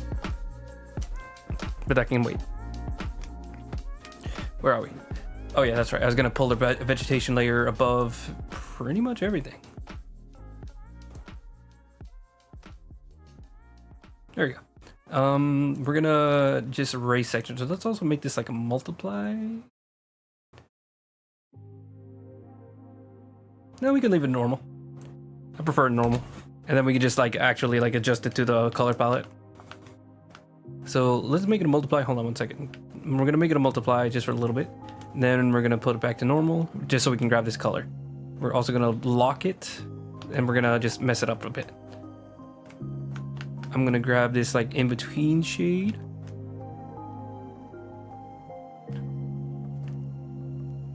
There we go. So that's gonna be like the shade we work from, but I wanna just shape it up a bit better.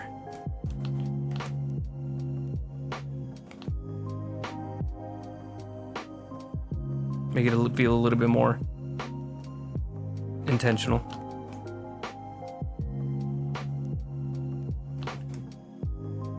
Because some of the streaks are just like nonsensical. Nonsensical. I don't know what just happened in my brain for a second there. I think I just had a stroke.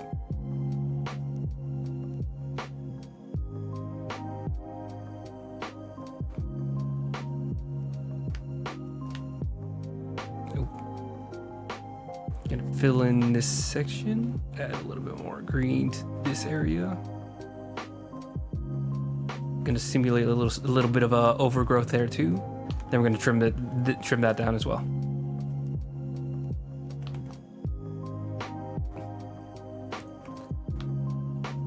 There you go. Nice little bit of section. And then how do I want to do this top bit? Kind of looks like a caustic brew, and I don't like that. I want to make it look a little bit more natural.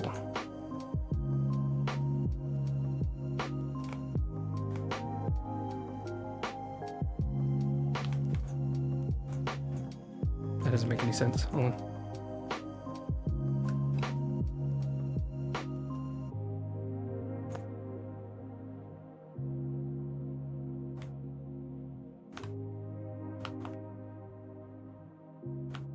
I think I know what the issue is there. I made it like pour straight down instead of making it a little bit more vegetative, where it's like reaching in and out and curling around the bowl.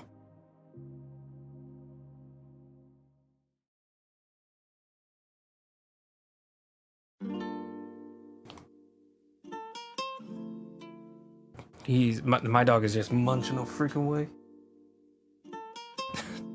He's such a pig. I love him though.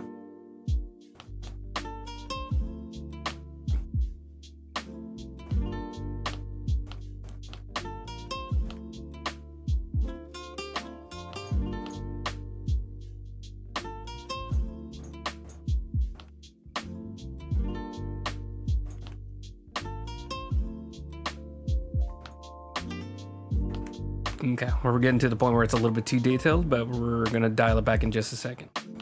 Or we're gonna like find a good stopping place as far as like how detailed to make it. Okay, that's a little bit more here. Okay, then we're gonna grab one of these colors and we're gonna add some texture to it. We're gonna lock it back in and just add some layers to everything.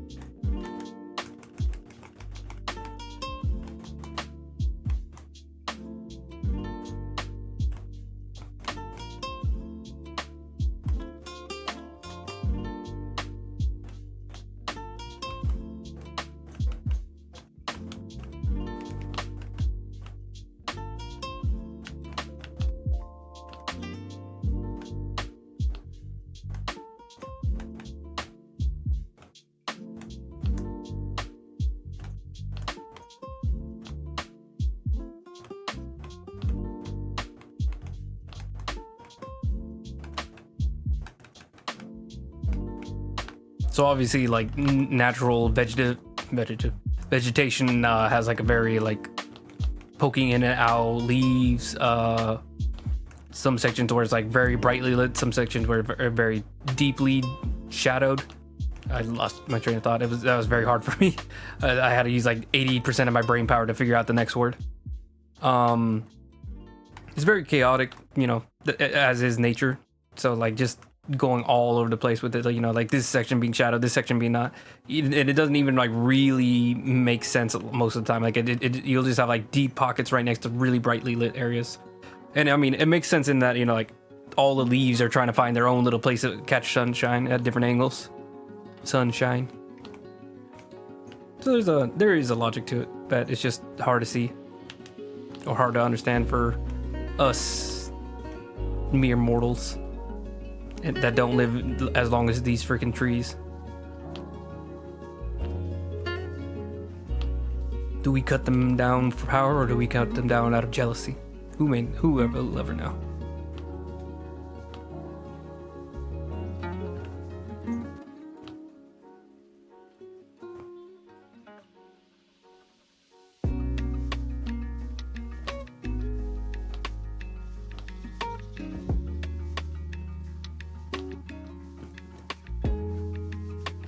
Okay, I think it's a good amount of chaos. Yeah, that feels good. Oh, let me use the reference image. I think the reference image had like a lot of flowers or a lot of vegetation. Okay, so yeah, they use like actual like leaves and roses and flowers instead of just like random vines and grass. I don't really know what it is. It's like a bushel of leaves. Look at baby added like a few shades to it.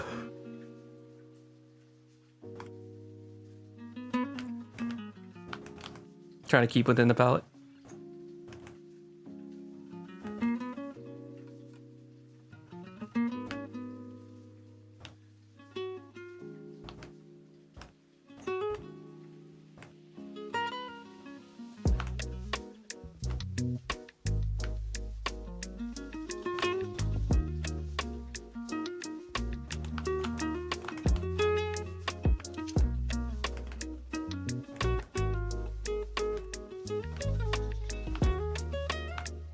He's gotten quiet. I think he's almost finished.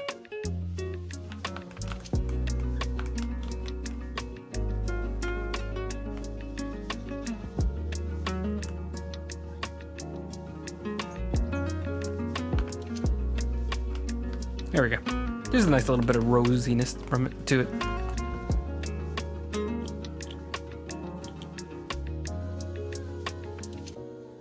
Okay. Let's also go ahead and add all these red bits to the rafter. So the big one is gonna be just across. Or actually, hold on. Let's start with making this a lot more solid. Turn back on this. Is there a line for the rafter? Why is it so hard to see? Oh, okay.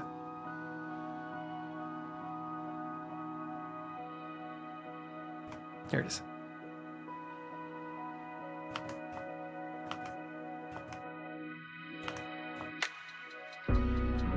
Gonna turn the liner back down by a lot. Go back to the rafter. All right, then we're gonna trim it to fit in better.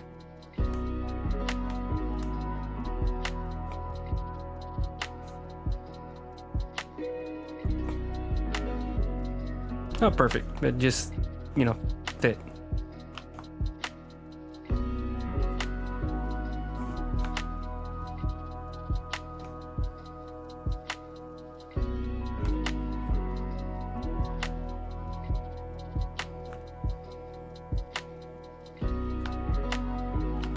Okay, now we can grab the darker red. So first things first, make it 3D. Whoa. Lock in the background.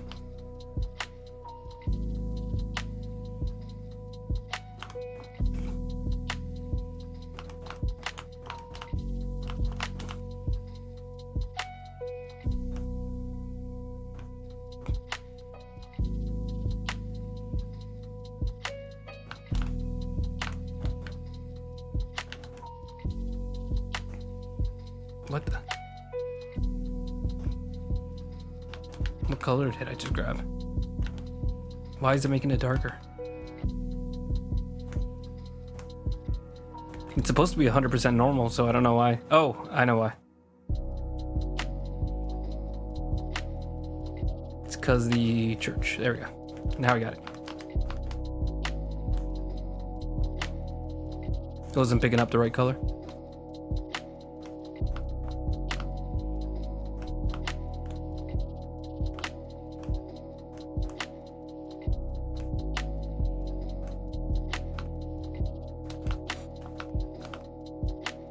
I kind of want to just drop the little pot and vegetation down a bit.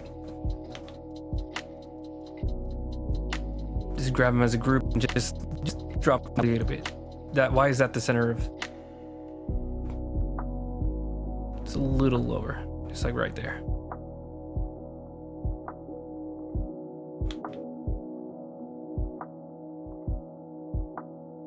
That's good. Makes a little bit more sense on the pew or the rafter. All right. Oh. And then I just want to add some more texture to the rafter. So we're gonna grab this red. Just gonna shoo.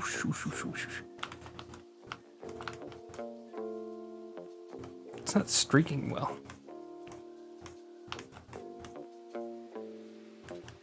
Still eating away at the ice cream.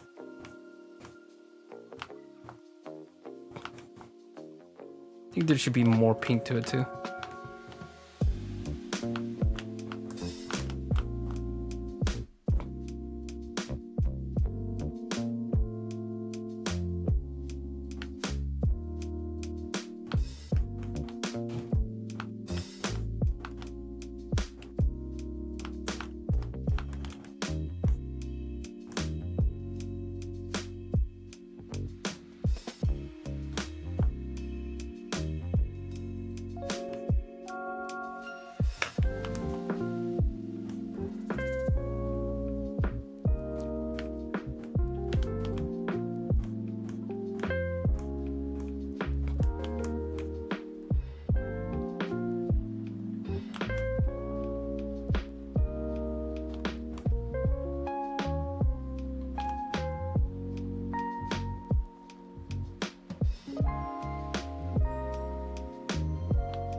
Okay. And then I'm also gonna bulk it up a little bit because it's looking kind of crazy.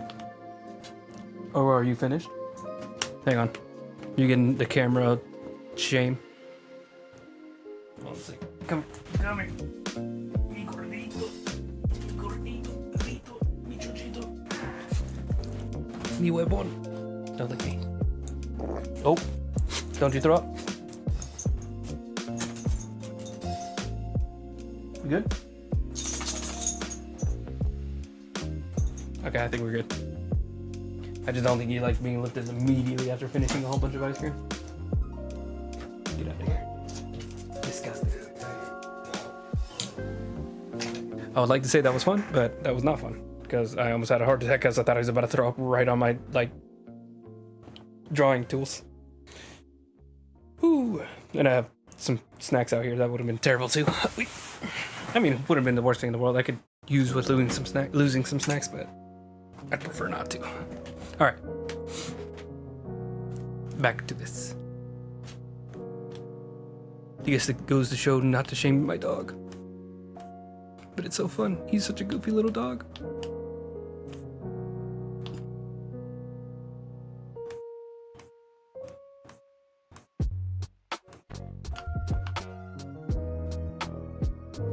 There we go. Let me just clean up here because it's not very straight.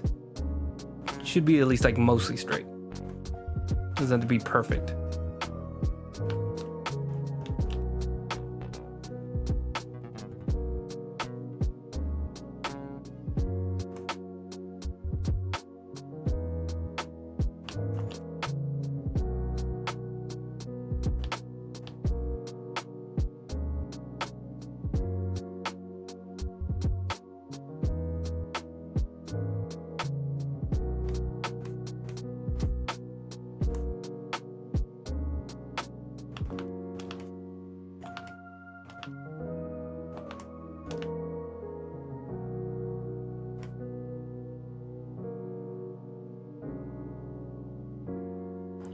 Okay. And then I think I'll just like one more like shade. I'm gonna grab this color because it kind of looks like a purple color. I feel like I have dog hair all over me now. Might just be my hair at this point. I'm shedding. He is shedding like crazy too. Because it is getting hot. And I hate it. I'm gonna lock this down. That shade isn't super dark. Let's do this. Let's pick up the saturation just a smidge. But also darken it too. Can I make it both darken? I messed it up. Hold on. Okay. Darker and then more saturated. Darker. There we go. That's the one.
All right, we're gonna lock this. I want to give like a little strip of light on, just like on the very border of the entire thing.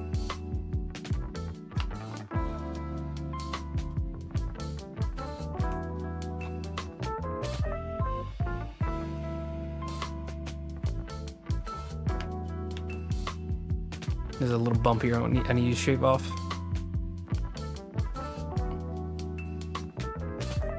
There we go.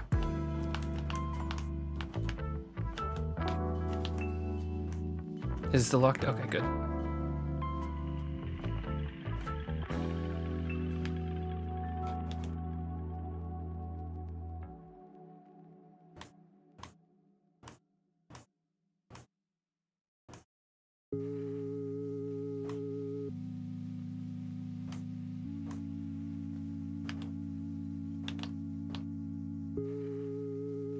I'm gonna unlock it. I want this. There's a little bit of a skinniness to this section.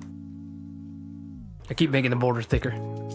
Need like it's like the entire piece thicker. All right. Oh. Shoot, hold on.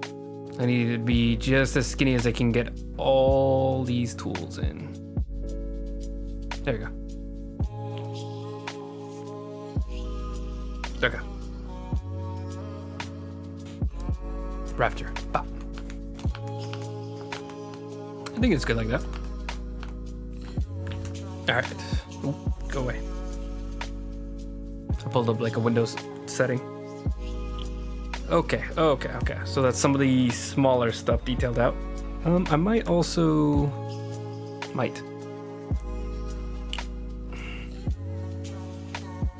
Where's the light? Here it is. Is that where that is? No, that's gonna be in the building shading. Yeah, okay.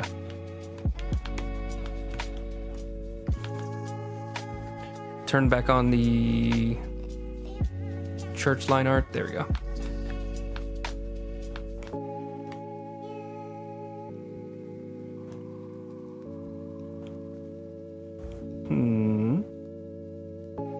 That's not how's that supposed to work. Oh, let's turn it to normal and then grab the color. Normal, grab the color. There we go. Beautiful. Is it locked? Why is it doing that? Oh, it's because of the line art. Never mind, I see what's happening. Okay. Ignore that.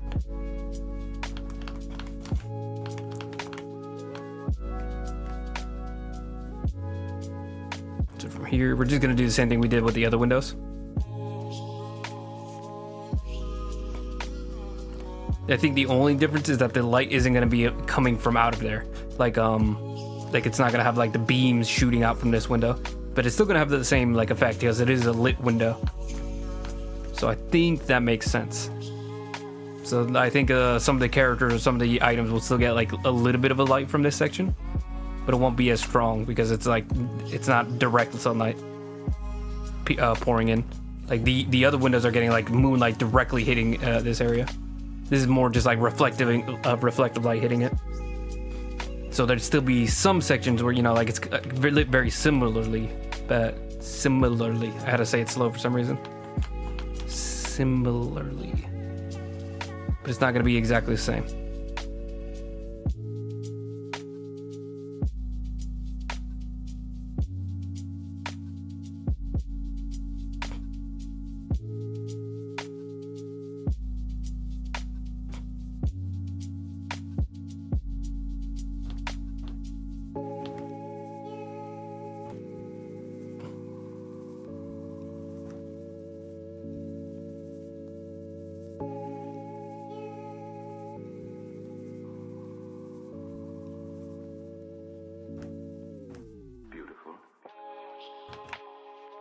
There we go.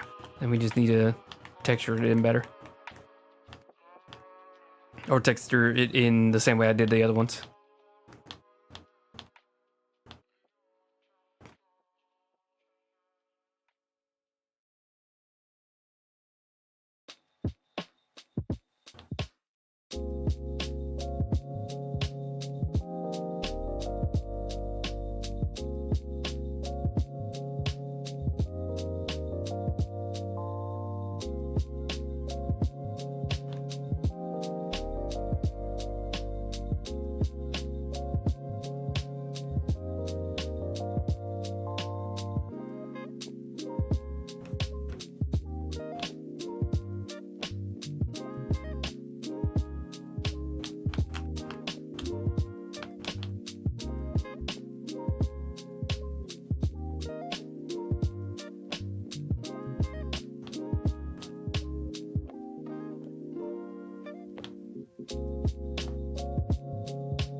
Okay, and then let me take out the line art so we can check out how that looks. Nice. And what about the moonlight? I don't know why I call them beam. I mean, I guess it's a beam of light. Okay, that's coming together. Oh.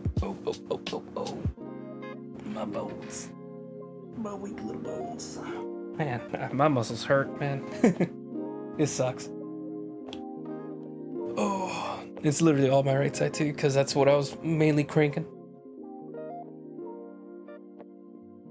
And that didn't come out the way I wanted it to.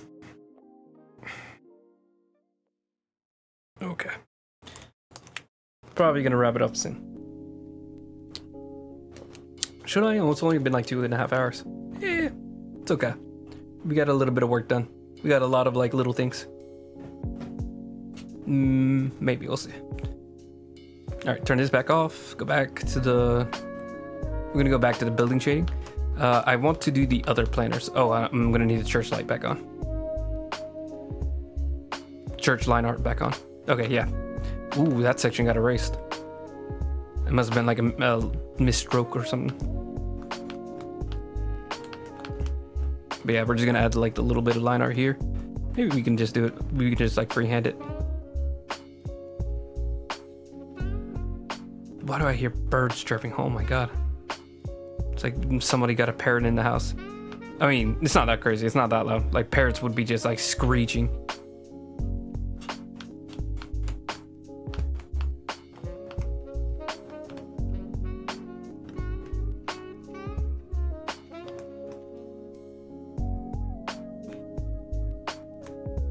Boxes in tighter. The little planter in tighter.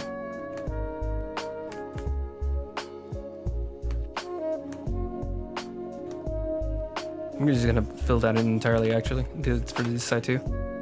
And we're just going to like light up the edge of it. Just like that. When I move, you move. Just like that. I used to be so addicted to that Ludacris song. Back when I was watching like MTV, just growing up watching music videos. That was one of those like songs that just like came on on MTV and just like kept repeating. Then there's that Usher song. I think it also had Ludacris. It's that really popular Usher song with like Lil Jon and Ludacris. Your name is on the floor. That might not have been the right song. Just moments. Is this Wikipedia page actually just called The Dress? That's so overly dramatic. Okay, sorry. What is that YouTube? That song?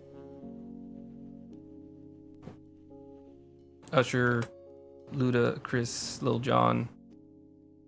It is. Yeah. Well, it's not yeah. It's yeah! Exclamation point. But it sounds weird to say it. Hold on. Let me try to work into it. Yeah. Wow, that's terrible. I'm just gonna say yeah. But it feels so weird just saying yeah. It's like a yeah.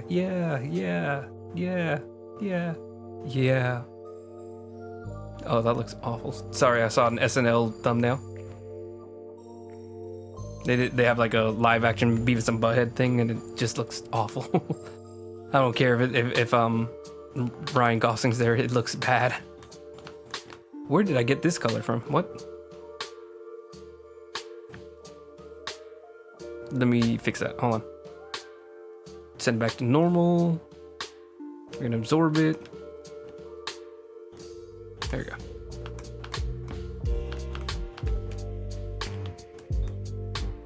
Gotta fix this a little bit too while I'm working on it.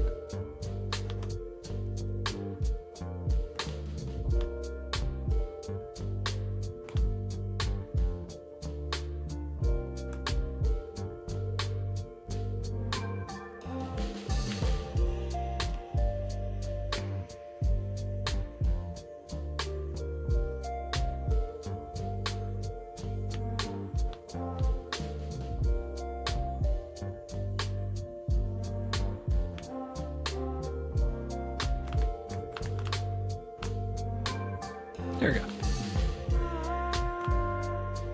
Okay, and let's go over to the vegetation layer. So we're gonna need to grab the bright. Don't know what happened to my voice there. We're gonna need to grab the brighter green. Let's see, is there a section where like it's really clean? Right there. So we're gonna need just to find this bulk. What? Is that the wrong green? What's going on? Oh, it's on the wrong layer. Am I on the wrong layer? No, I should be on the right one. Oh, it's locked to the layer. Okay. There we go. Now that's going on correctly. Now it's like a little bit more solid and less transparent. I'm gonna erase this.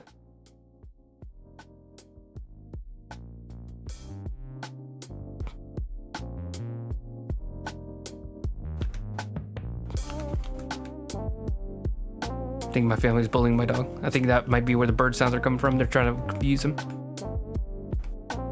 Bullying in a light way. They're just teasing him. I think is a better way to say it. You're not abusing the dog. Though he deserves it. I'm kidding. He's nothing but sweet.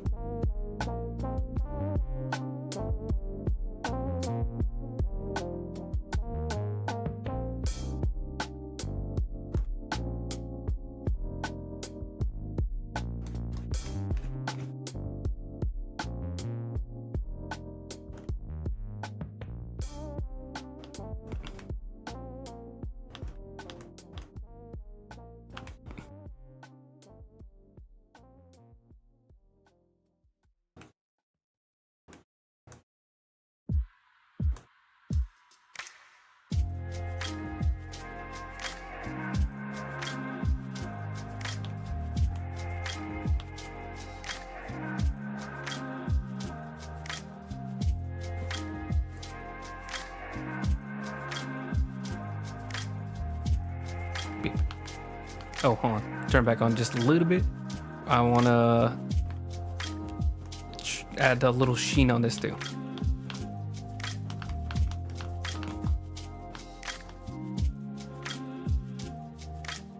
What the? That's not what I wanted.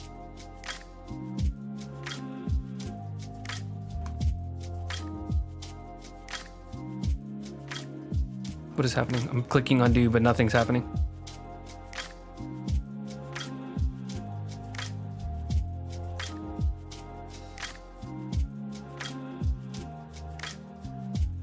Okay. Oh, I'm seeing what just happened. Okay, that's so upsetting.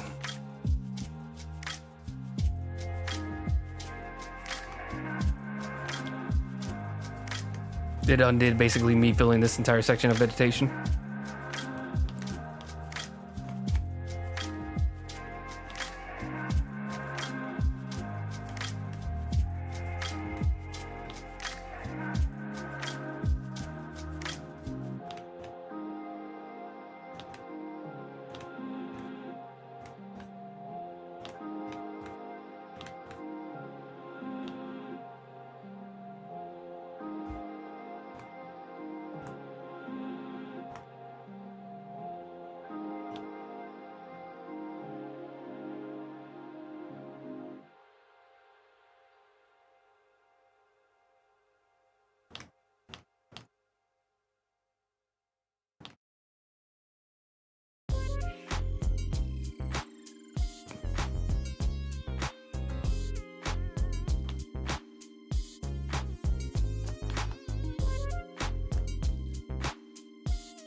There we go.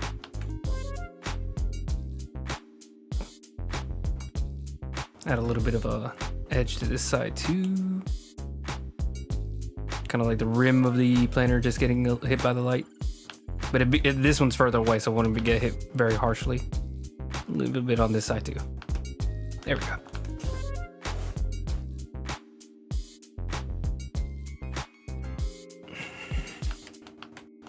Okay, now we can turn off the line art. Then we're just gonna detail out the vegetation so it's a little bit more 3D like we have up here.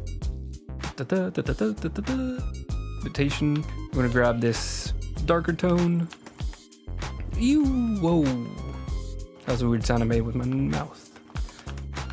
Then we're just gonna block it out.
Oh my god, hold on 1 second.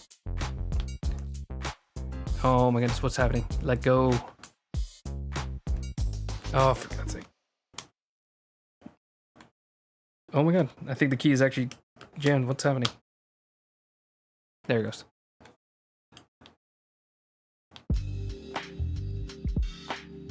Yeah, I think that's definitely a sign that I need to get this thing replaced.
Nice.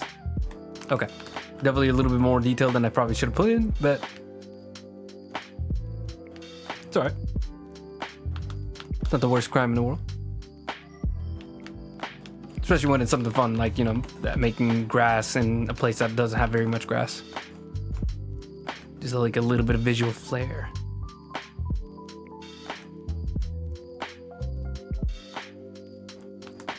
A little bit of red. We got dark gold color. A little bit of yellow. A little bit less of yellow. Just like a tiny little bit. A little bit of highlight to each.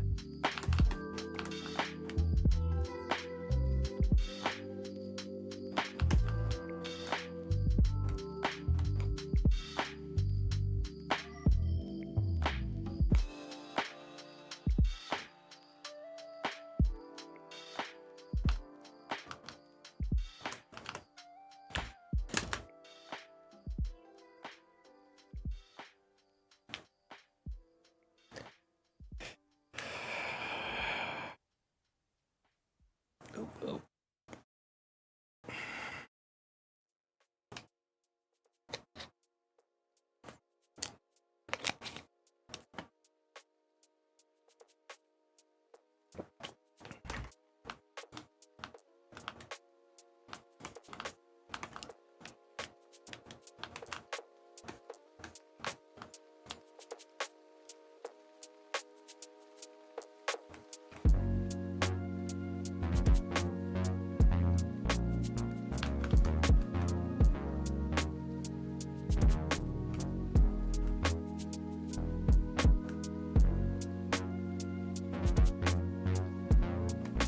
Okay, hold on. I gotta fix this. It's bothering me. It's gotta be like in line with the planner itself at least. Now we can lock it back up again.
There we go.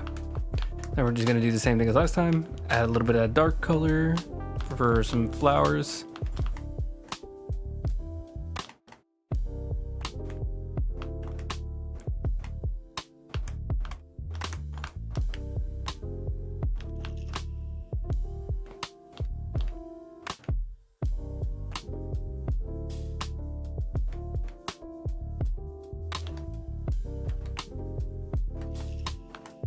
Then a little bit yellow.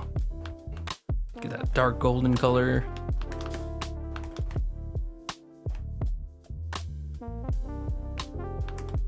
Grab that bright yellow.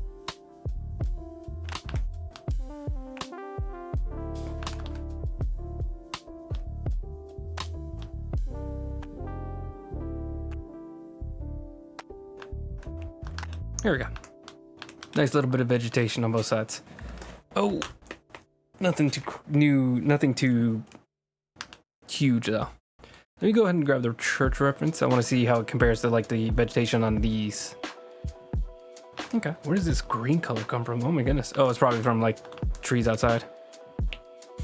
Yeah, there's a lot more green in these little sections, but it's also like morning.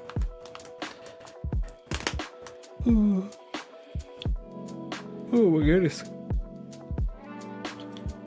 Okay.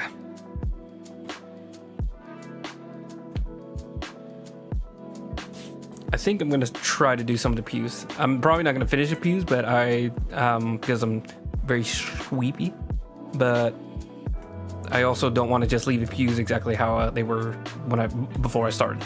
Like I want to get at least a little bit done. Oh, hold on.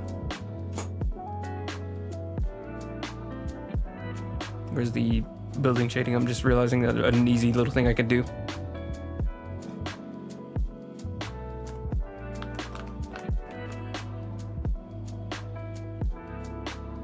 Whoa, too small.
There we go. Still gonna be a work in progress in order to get that just right, just to get a little bit more of the detail in the section separated. How's it gonna look like without the line art? Yeah, so we can add like just, I think if there's like a third shade to really separate some of the darker corners from each other, I think that'd really sell things. Like, let's see. You have this like purple shade. We can have something a lot more desaturated and darker, but not too much, not too much.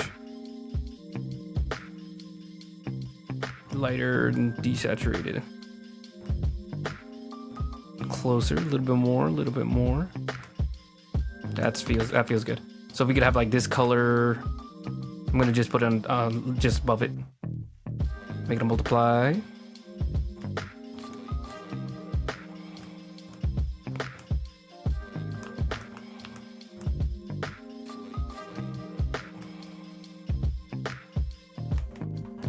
Make it a little lighter too.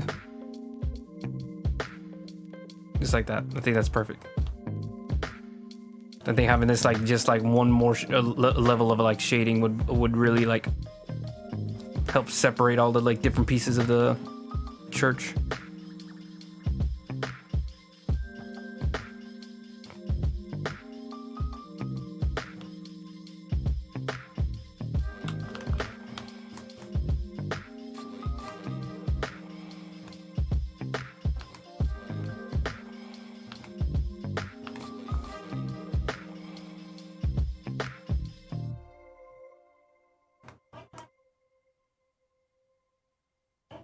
Just a second.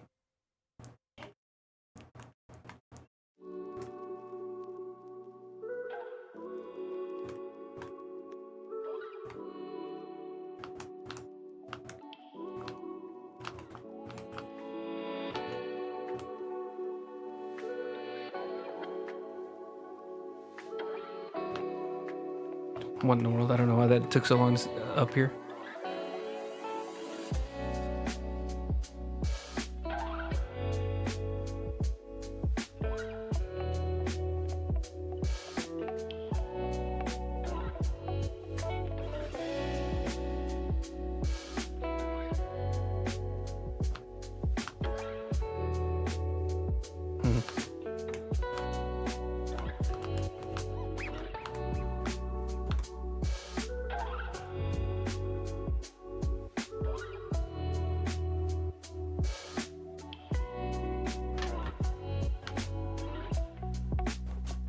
This is a little thing. Just a little thing. Sorry, I felt like being a little silly there. Okay. What was I doing? Pews. Okay, we're just gonna clean it up a little bit, and then we're gonna call it a night. Probably just a couple minutes. I think I'm gonna just like fill that in a little better. Oh, that's not it. Oh my goodness, hitting the wrong buttons. Okay, eraser. All right, shake these.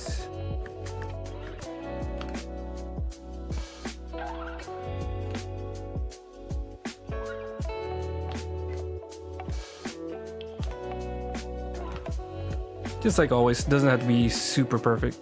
It just has to be close. Now you can tell like it's a straight line. It's mostly smooth. Not intentionally roughed up and bocked up. Is bocked a real word? Hold on, did I just make that up? Botched, I think I was trying to say. I have heard cocked up. I've heard that definitely. I don't think that was what I was going for. I think I just made a new word. I was so confident in it too when I said it in my head.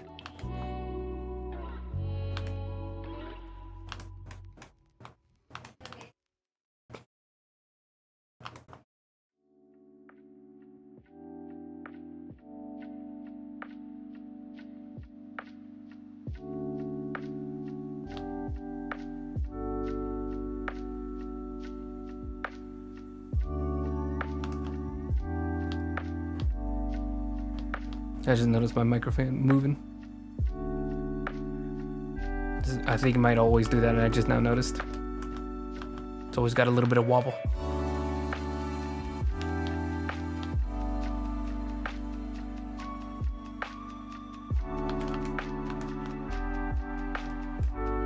Oh, I'm trying to see where the line is.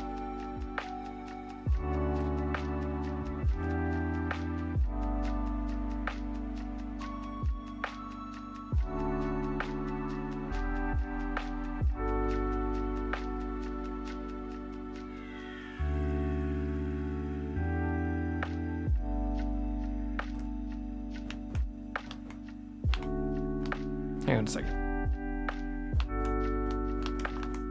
There's a different shade in some of these sections. Hold on.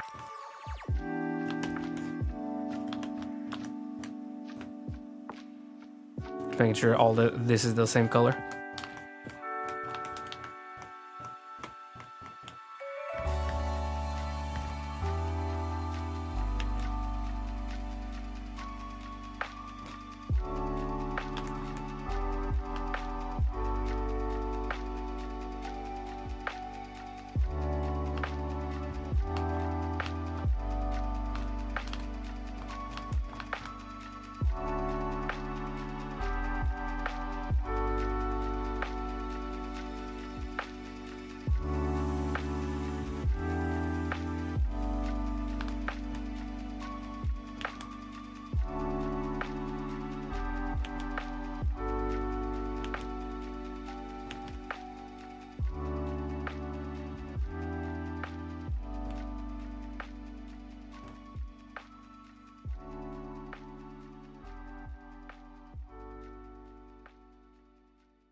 Whew.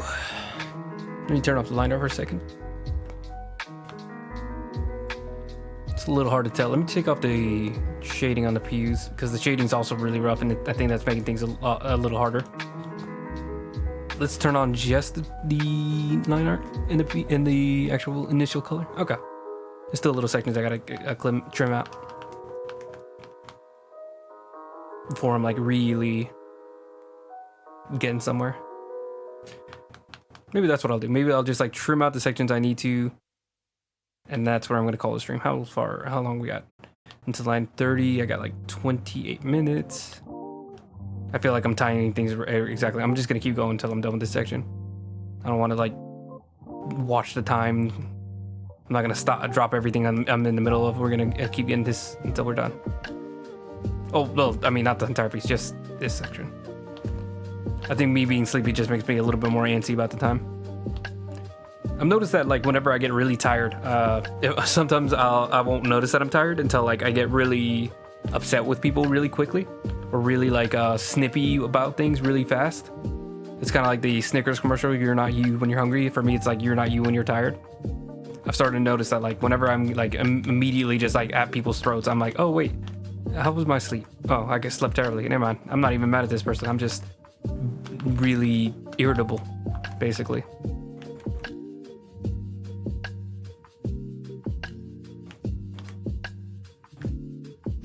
It's interesting to actually actively notice like, oh, my mood is entirely affected by just my sleep right now.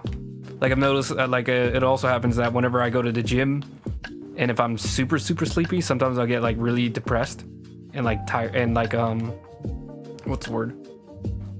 Whenever you don't feel like you compare to other people around you.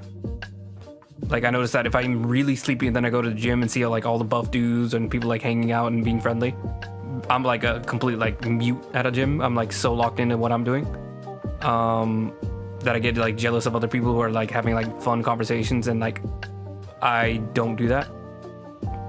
And it's always like a little bit there in the back of my head, but it's like really bad where it's like, oh, I guess I'm just like something's wrong with me. There's just something broken in my head. And I'm like, wait a second, 4 hours of sleep? I think I'm just tired. I think I just need to relax. Like usually I'm just able to bounce back whenever I'm like really getting like crushed like emotionally. That's when I'm like, wait a second. How was my sleep? Terrible? Okay, we're just gonna sleep, see how we feel about it tomorrow. And then the next day comes and I'm like, wow, that was nothing. Like I'm literally right back where I was emotionally. Oh, not that sleep fixes everything. I mean, I'm still have like a lot of insecurity about like my social skills and charisma, but I'm okay. I know I'm a nerdy human being, and I'm not very charming in the same way that other people, usually expect. Like I'm not a club goer or like a bar kind of guy. It's fine. I don't want to be that kind of person. There's nothing wrong with that. It's just, like that's not what I enjoy to do. But at the same time, I get like insecure about it too, where it's like I kind of wish I was that kind of person. It's like the whole like I don't really drink kind of thing. It's like I don't drink, and I don't want to, but then I see people who drink and it seems like they're having a much better time than I am, and then I'm like, you know what, maybe it would have been better if I did. Then I take a nap and I'm like, you know what, that was stupid. Just be happy who I am. And it's a come and go kind of thing. I think unless you have like just like perfect a perfect mental status, like you're always gonna like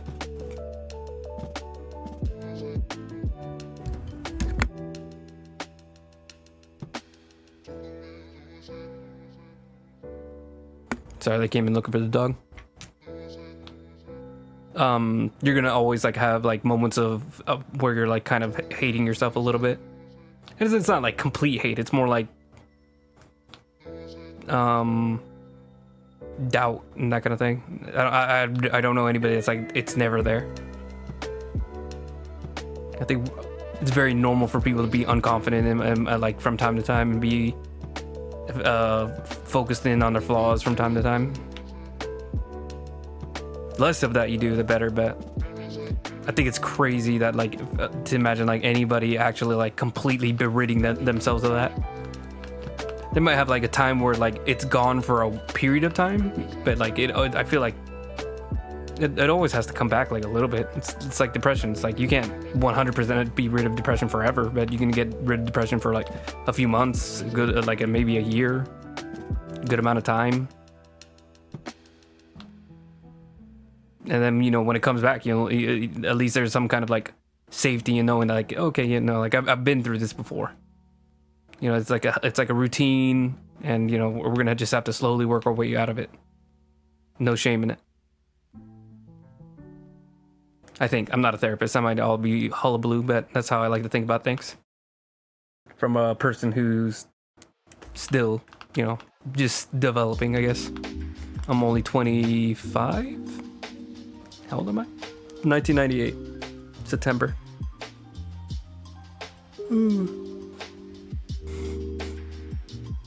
I think I'm 25. Pretty sure I'm 25.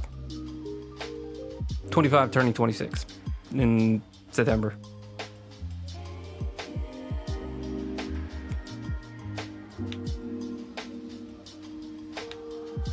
And the last form of my pin is... I'm kidding.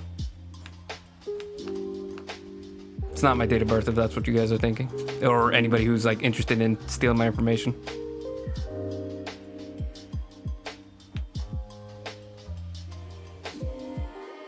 I'm not like perfectly secure. Like I'm not an IT security master, but I know enough to like not have my password be password. There's not a single thing that I own that has the password, so you go ahead and cross that off your list. Or don't. Have fun with it.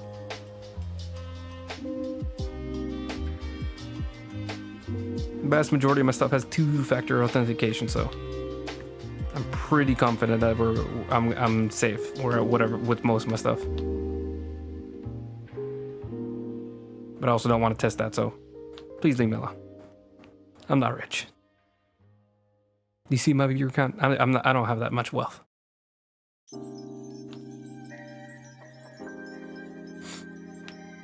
I lost my train of thought. I really want to see, I heard the new Godzilla Kong movie was pretty good. I'm always up for some dumb fun. I will say I just hate the humans in the Godzilla movies so much. Like, especially I think Godzilla 2 was the worst of it. Godzilla 2 had an awful human story. It's not Millie Bobby Brown. I love Millie Bobby Brown as much as anybody else, but goodness, that was a story where like the animal fight's awesome. You know, I think he fights King Ghidorah in the second in Godzilla 2. It was amazing watching that fight.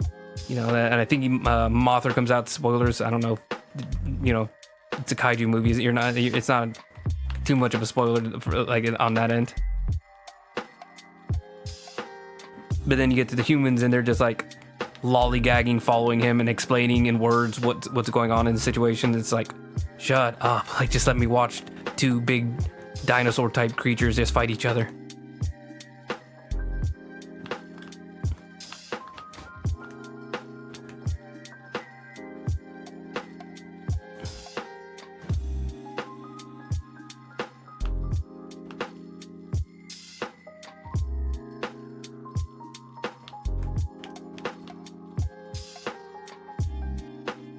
King Kong. I actually thought the King Kong movie was kind of mid. I liked the Peter Jackson King Kong quite a bit. It is a very boring movie, but it is, at least as far as like the creature design, the setting, all that I actually really enjoyed. The design of King Kong I liked a lot better. The big silverback gorilla look instead of the, I don't know, I guess it's like African gorilla, or I don't know what to call that gorilla. There's like a certain kind of gorilla with like a much smaller, less prominent dome. One second.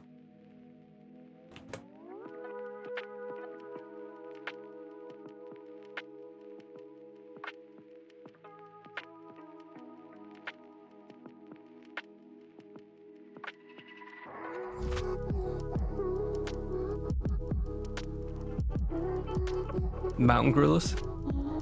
Eastern gorillas? Cross River gorillas have like very small domes.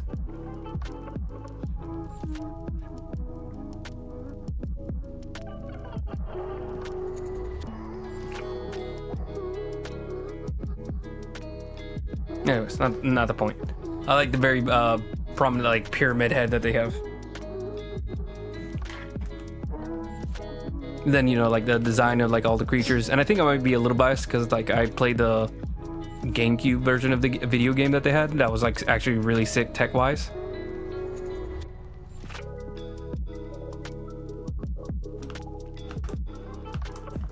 Like they had fire that like automatically spreads, kind of like how it's kind of like Far Cry 2, where it's like not actually that great of a game, but like a lot of the tech that went into it was actually really unique and not repeated later in like games for like decades later. Like I remember Far Cry 2 has like mechanics for guns exploding whenever the condition just wears out too much, and then like I said, it also similarly had like the mechanic of like you put a torch to the grass and then that flame will actually like spread mechanically. Very interesting stuff. And then you just, you know, like great dinosaurs. The dinosaurs are like kaiju from like the King Kong movie that happened like 2016, I don't know, 2017, I don't know when the movie came out. Might have been even like 2019, 2020. 1 second. I feel like looking for it. I will say the visuals were awesome. Like the actual art for it was pretty dope. Let's see. It was not 2005. That's the one that I did like. The other one was Kong Skull Island. 2017. Okay, so yeah, I thought it was way off. But the art and visuals for all that was actually really good. I just didn't really like the story.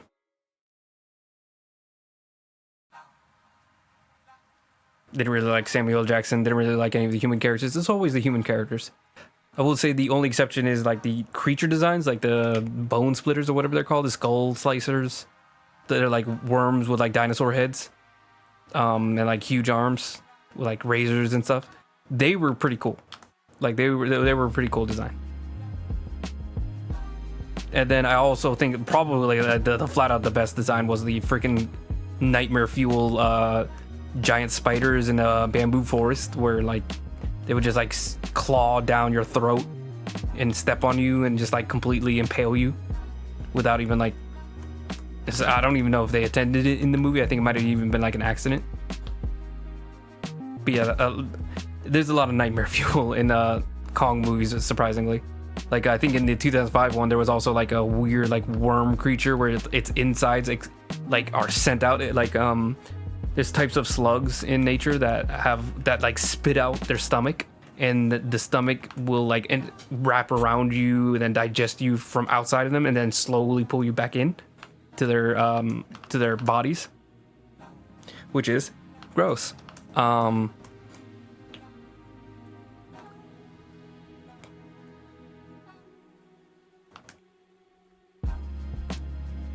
So yeah, Kong has like a history, at least as far as those two movies go, of just like really gnarly creature designs and really nightmarish stuff.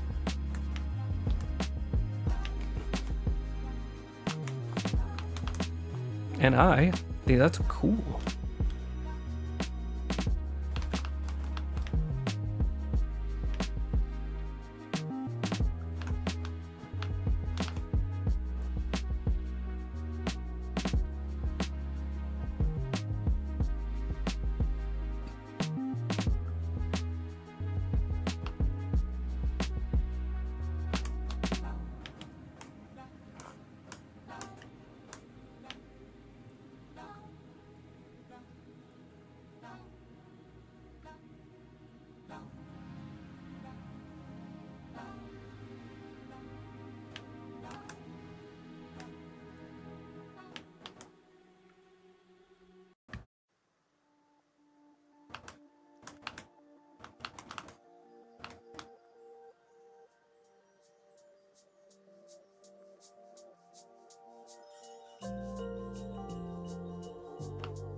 Man, this is hard to see what I'm doing.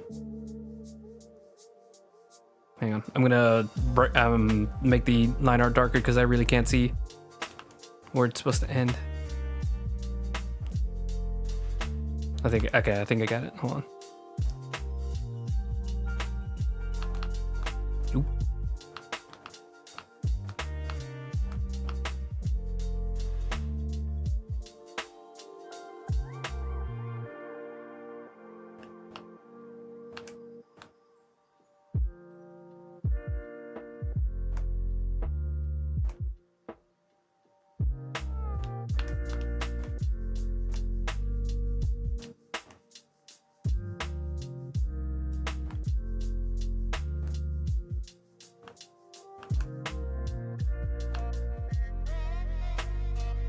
I like that sound effect. Dun, dun, dun, dun, dun, dun. It's like it reminds you of like a vocoder in Daft Punk, where it just gives like a nice little digital effect to the voice. Kind of reminds you of like a lot of vaporwave stuff.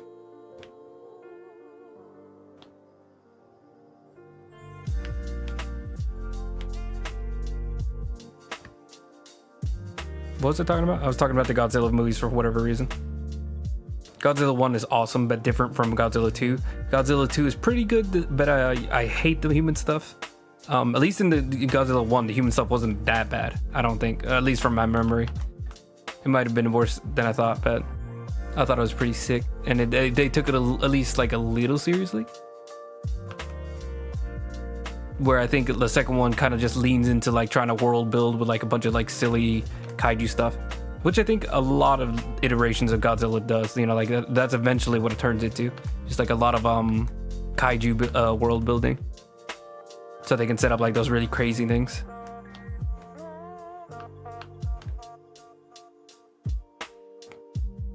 But you know, if you want to lean in those directions, I think it's completely fine. It's like so long as there's a little bit of both, you know, like you can have the goofy world building of like a film franchise for Monarch or whatever, but then you also got to have like the serious Shin Godzilla where they really take it seriously and like keep it to the roots of, you know, almost like horror at that point. Congratulations to the people of Shin Godzilla, or Godzilla Minus Zero, for winning that Oscar. That was a very sick award to win for them. I hope they hear it from me, a person who definitely their opinion matters. Trying to think of the other ones. There was Godzilla vs. Kong, the first one. That one was pretty much like the same. It was like I think they leaned less on the humans, but the humans were still there. Yeah, but it ended up being a pretty solid movie. I think I liked it much more than the second Godzilla, and definitely more than King Kong. I think like for me, it's like Godzilla 2 is at the bottom, Kong is above that. Godzilla vs. Kong. Ooh, I don't want. Hold on, maybe I need to dial that back. Maybe Godzilla 1 and then Godzilla vs. Kong. Because I didn't love Godzilla 1 that much. Like I thought it was pretty good, and I was excited to see more Godzilla, but I wasn't like head over heels like, oh my god, this is like the peak of Godzilla film.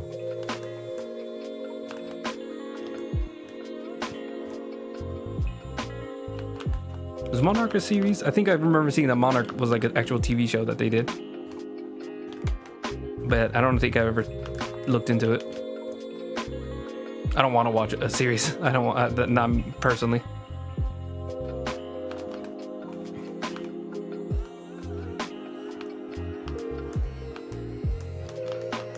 I think that's pretty much it. Let me turn off the line art. Okay. You can kind of see how I kind of wonked. Why do I keep saying it weird? Wonked. How I kind of screwed up the pews just to look a little better, or fit a little bit closer to what I wanted it to look like. Now you add the shadows back in for the pews. Also made it a pass-through layer, so it's only affecting the pews themselves. All right, so from there I have to fix up the pews to the shadows of the pews, so we can have it more of like a 3D model effect. What am I trying to say? Make it more three-dimensional. That's what I'm trying to say. I think that's probably going to be the next step, and then we're going to have to continue working on the wall, maybe starting on the engraving or the roof or something like that. Let me just go ahead and start turning on all the layers. Oh, well, actually, before that, I also noticed one little thing I need to touch up. Building shading, make it normal, grab the color, make it multiply again. Let's fill in this so it's completely shadowed. Also, nope, that's too far.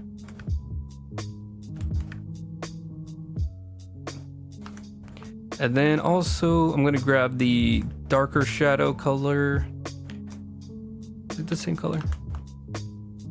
Make it a normal. Grab the color. Make it, oh, actually, hold on. Make it 100%. Then we grab the color. Send it back to what it was. Send it back to multiply. So make these little gaps here completely shadowed too, underneath the pews.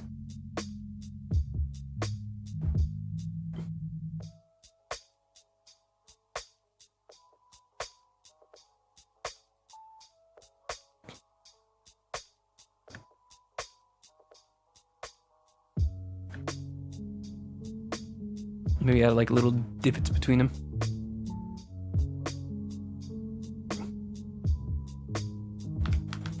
There we go. A little bit more of a shadowy area there.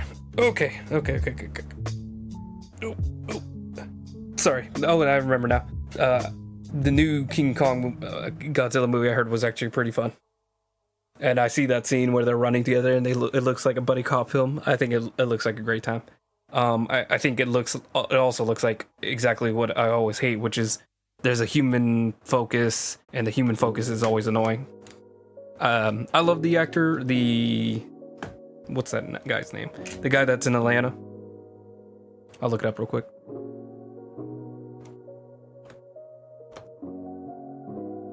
Brian Tyree Henry. I like him. I do think in the movie he's really annoying because he's like the obsessive nerd character. So he's always just like, well, actually, the Godzilla is actually it's necessary, I guess, but it's annoying to me. The actor's great. You know, maybe it's a good sign that he is annoying because that's what his character is supposed to be. But Christ. Oh.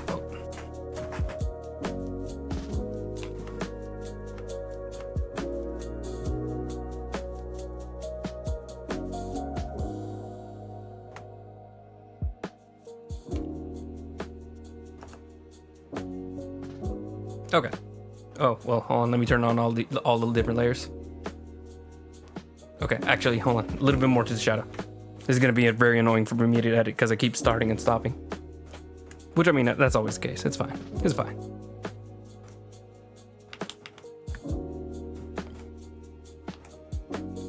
Because the pews are going to keep going from here. I just didn't think about it.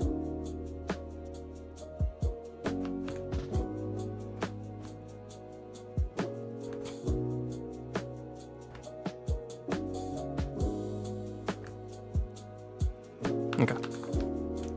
Now we're good. Let's turn on all the layers that we need to. We're gonna make this red. Make this red. Gonna make this vegetation group. It's technically the vegetation and the little rafter bowl, but we're just gonna simplify it to vegetation group. And then we're gonna call this roof planter. Or ceiling planter. Because, you know, roof of your mouth is like the ceiling of your mouth. Cavity. Are there any of these layers that still have the locks? Okay, we're good.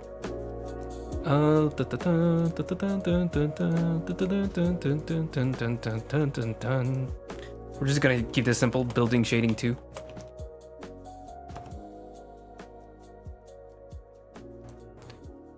Make this red. We're just doing all the little layer edits. Background painting is definitely red because all of it's red. We're gonna make this red too. We're also just gonna rename it to visitors. Where's the rename? Did I click it wrong? Where is it? Oh, I guess properties. There we go. because originally that was just for fun, but now we're probably gonna keep it. Gonna make it a multiply, make it an overlay. Overlay's close. How about a hard light? Hard light I think is the best. Okay. Background, we can just keep that red.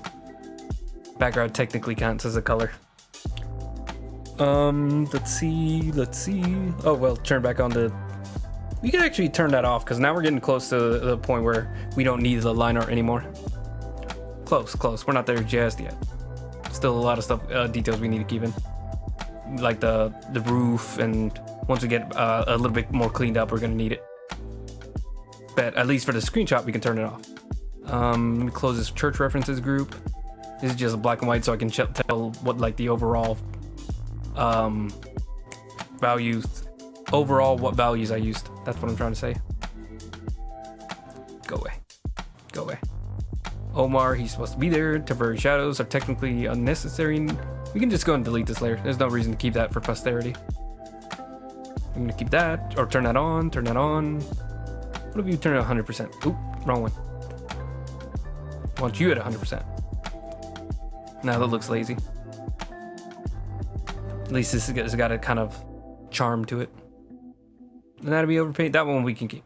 That one I like as a old reference. Okay, so gonna keep the notes. Notes we're pretty much still caught up on, or still accurate. And then we didn't have any time to do Mwada Deep. I've been really tired on all these streams. I really need to have like a good sleep session before I get to the next session. Okay. Well, hold on, let's just take a little peek. Just a peek. My goodness. He is the... Oh, wait, what is that? What is the saying?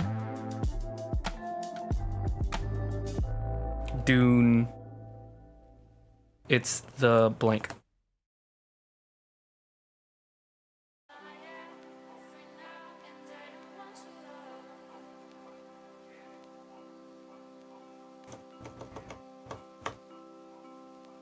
Al-Gaib.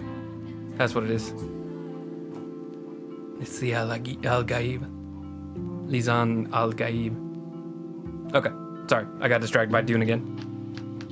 Zoom out. Zoom out, please. Oh, it's not on. Now we can do it. There we go. Wow, this is looking a lot better from the last one. I really like this. Let me go and pull out the previous one so we can just use that as a reference. We actually made it feels like a tiny bit of changes, like very small changes, but it really makes a difference. Let me show off what it looked like just before this stream.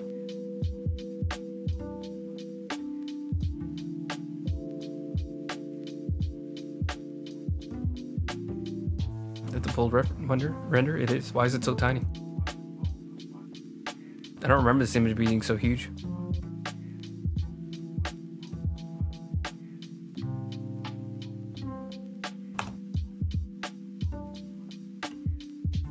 Before, after. Yeah, we have like a fully rendered door. The colors are much darker and fits a little bit more with the palette. Just better shadows, better lighting. I think we need to take a minute to actually like fix up the little moonbeams so they don't look so cheap. Like that's been like that way since like one of the very first streams of this piece. So just taking like a few minutes to fix that would be nice. But I think we actually made good progress here. Yeah, we're really not that far from where we need to be. Like, I think maybe like another 2 streams, we can have like the entire background finished. I think maybe 2-3 streams until this piece is finished. Don't want to say for sure because I could always have like another sleepy session where I get like barely anything done, but it's looking pretty good. Okay. Ooh. My bones, my back, my everything. Okay. So, sorry for the clap. That's where we're going to call the stream for this week. Thank you for being here. Even if you were only here for a few minutes, I really appreciate anybody that just takes the time to hang out, chill with me, chat with me, whatever you like. I made a post on my Instagram last week, so go and check that out. My Instagram is linked down below. If you want to see any of my artwork, or anything that I'm working on, it always goes up to Instagram pretty much first. Oh, I need to post on DeviantArt. Sorry. But yeah, any updates about my life, any updates about what art I'm doing, what I'm working on, first place is usually going to be Instagram. Also, I do have a DeviantArt if you want to check out that. It has a little bit more of my older pieces if you want to see where I started from, or any pieces that I didn't feel like posting to Instagram. Maybe it wasn't like good enough, or maybe it was just more of a quick little experiment. They usually go up on my DeviantArt as well, so a few extra pieces there. I am finally starting to update on my Instagram. I have all my like a ton of my pictures posted over there.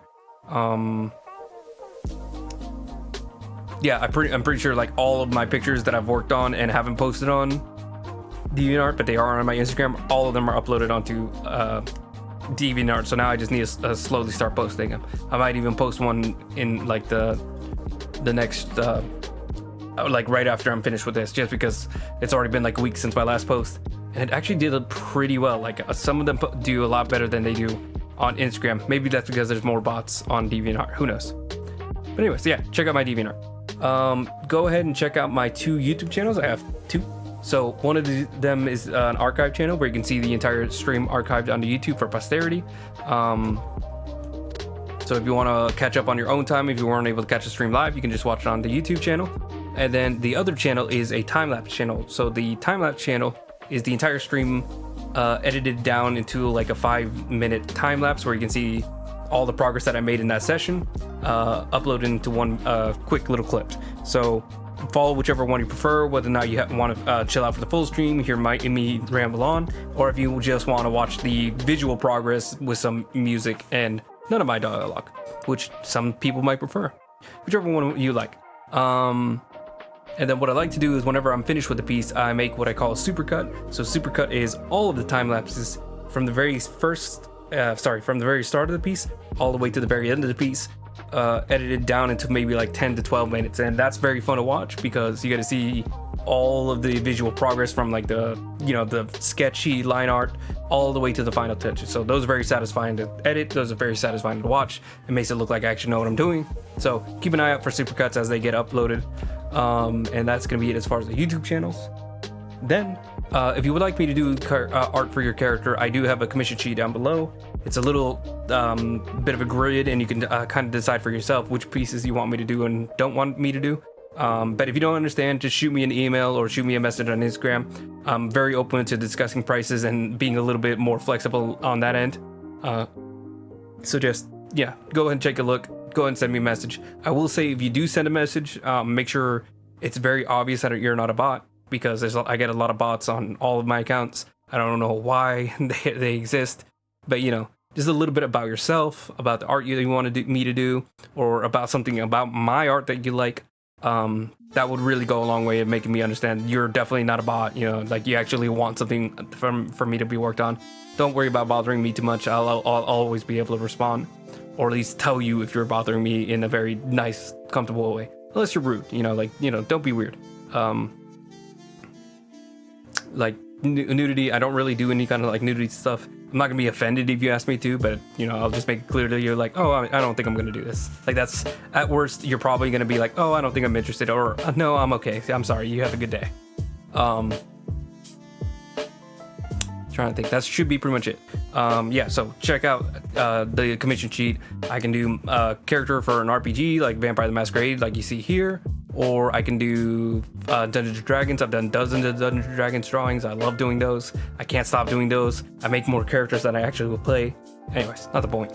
Or if you want me to do something that already exists, like Batman, Chainsaw Man, Dante from Devil May Cry. I'm planning on doing some Dante fan art whenever I'm done with this piece. So just, check it out. Check it out. I just disconnected my AirPod.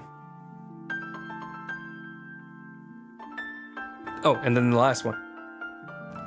If you don't want to go through the trouble of doing an entire commission and you just want to make a quick one-time donation, I also have my PayPal link down below, or you can make a donation to the stream. Either one works. So check that out as well. It would go a long way to just making me feel like my time here is appreciated, and that like I can start considering this a more full-time thing. Once I start actually having more subscribers on that kind of whole thingamabob. But yeah, check that out. Check out the links. Check out whatever you like. Whatever happens, I'm just happy for people to just hang out, talk, see my art. That's always the end goal for this kind of thing. I just really love people being able to see my art, what I can do, and just enjoy what I do. You know, like I like just being able to make something for people to enjoy. Like that really means a lot to me. But anyways, that's gonna be it for this week. Thank you. Next week should be all good. Let me double check. Give me like 2 seconds to check to make sure I don't have anything coming up.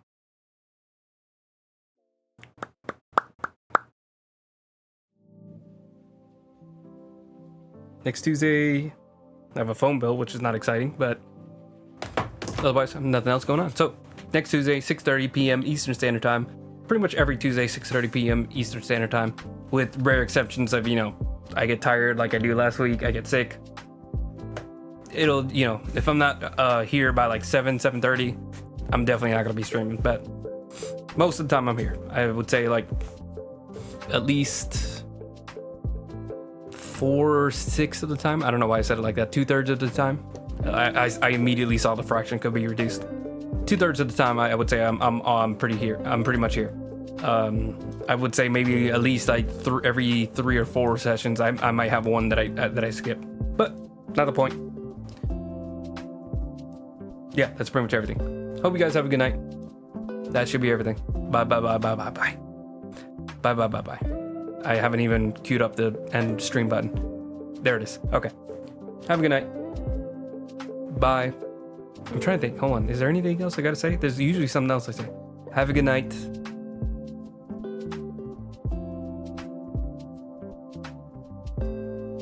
No, I can't think of anything. Have a good night.